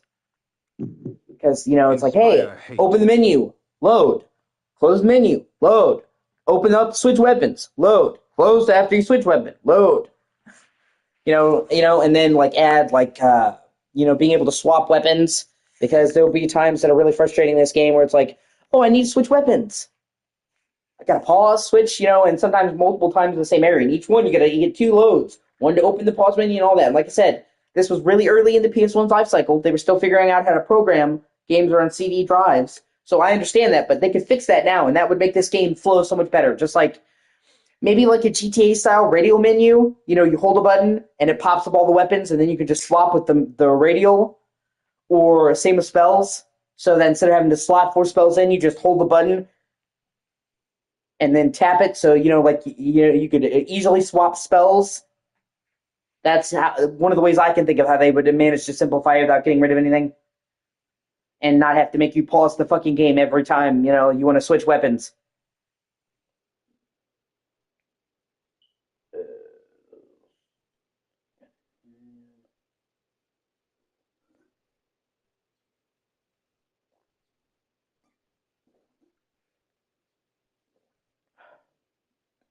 Yeah.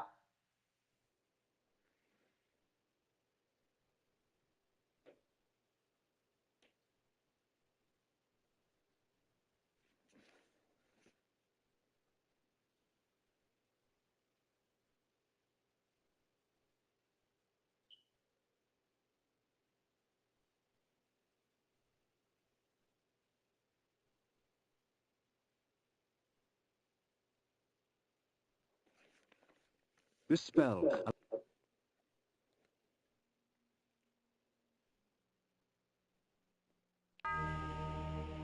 Give you an actual fucking map.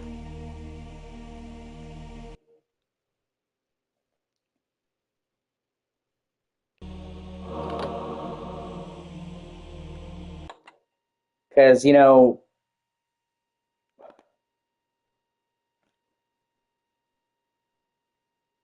oh, okay, that's cool. Well, that makes sense. I'm more of an in-your-face aggressive type of playstyle, honestly. I go fast and aggressive.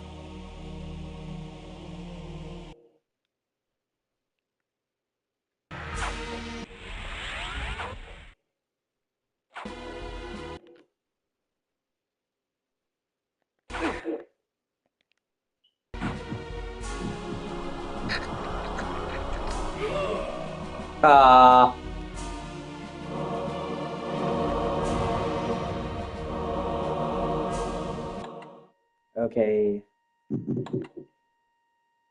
Okay, got it. Sweet.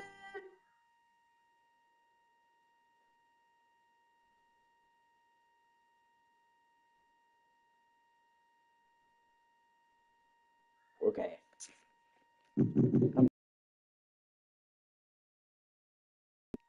No, I have not. I've thought about trying it out, though, because it's free to play. I don't have PS Plus, because I mostly play single player, so it just seemed like a waste to get it, when I'm hardly going to use it. But games like The First Descendant don't require PS Plus. It's on my long list of games to play.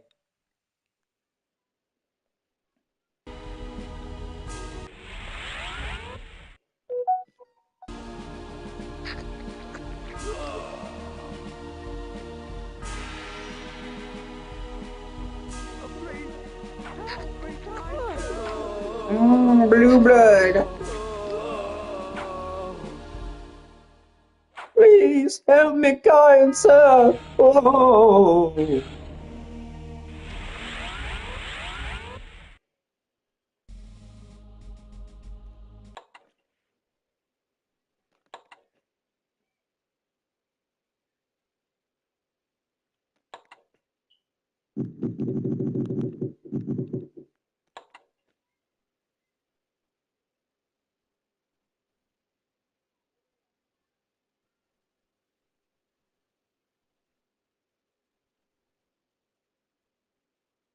I'm gonna assume that that's good. I haven't played the game, so you might as well be speaking gibberish. But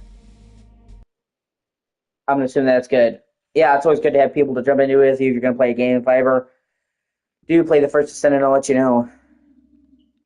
And so I left that place, with clear knowledge of what sort of monster I would become if I let my curse consume me, and with an ally for the future.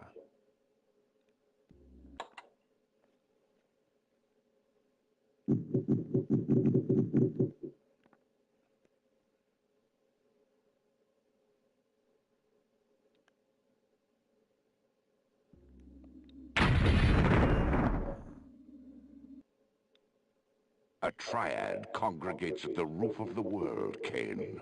A plot to twist the land, to shape the world.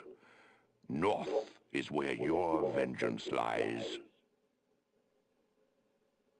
Oh, there you go.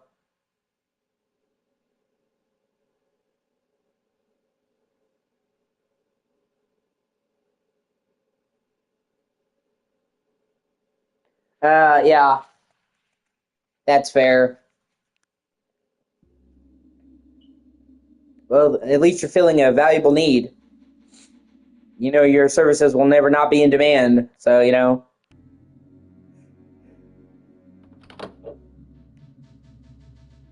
Sweet, another fast travel marker. This is also one of the very first games I can think of that had fast travel. You know, with the bat beacons, I mean, it is essentially fast travel. So, you know, in 1996, this was pretty fucking ahead of the curve in that respect.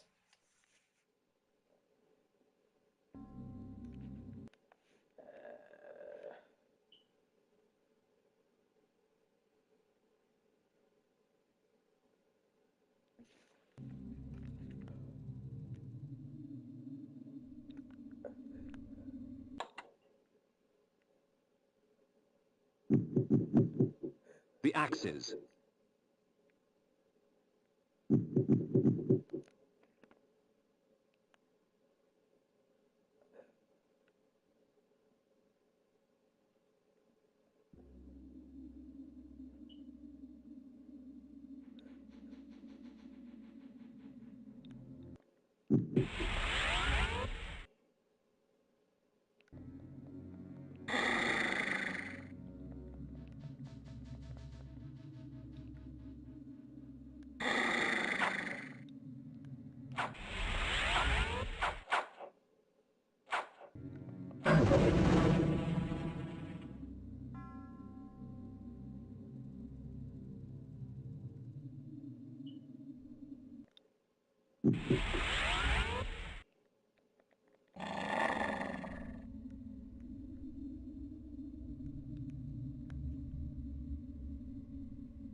But even the fucking scarecrows are trying to attack me? What the fuck?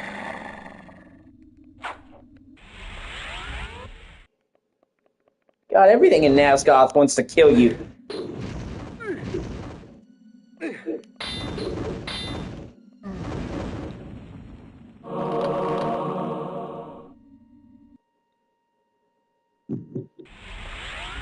Yeah, I imagine.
Alright.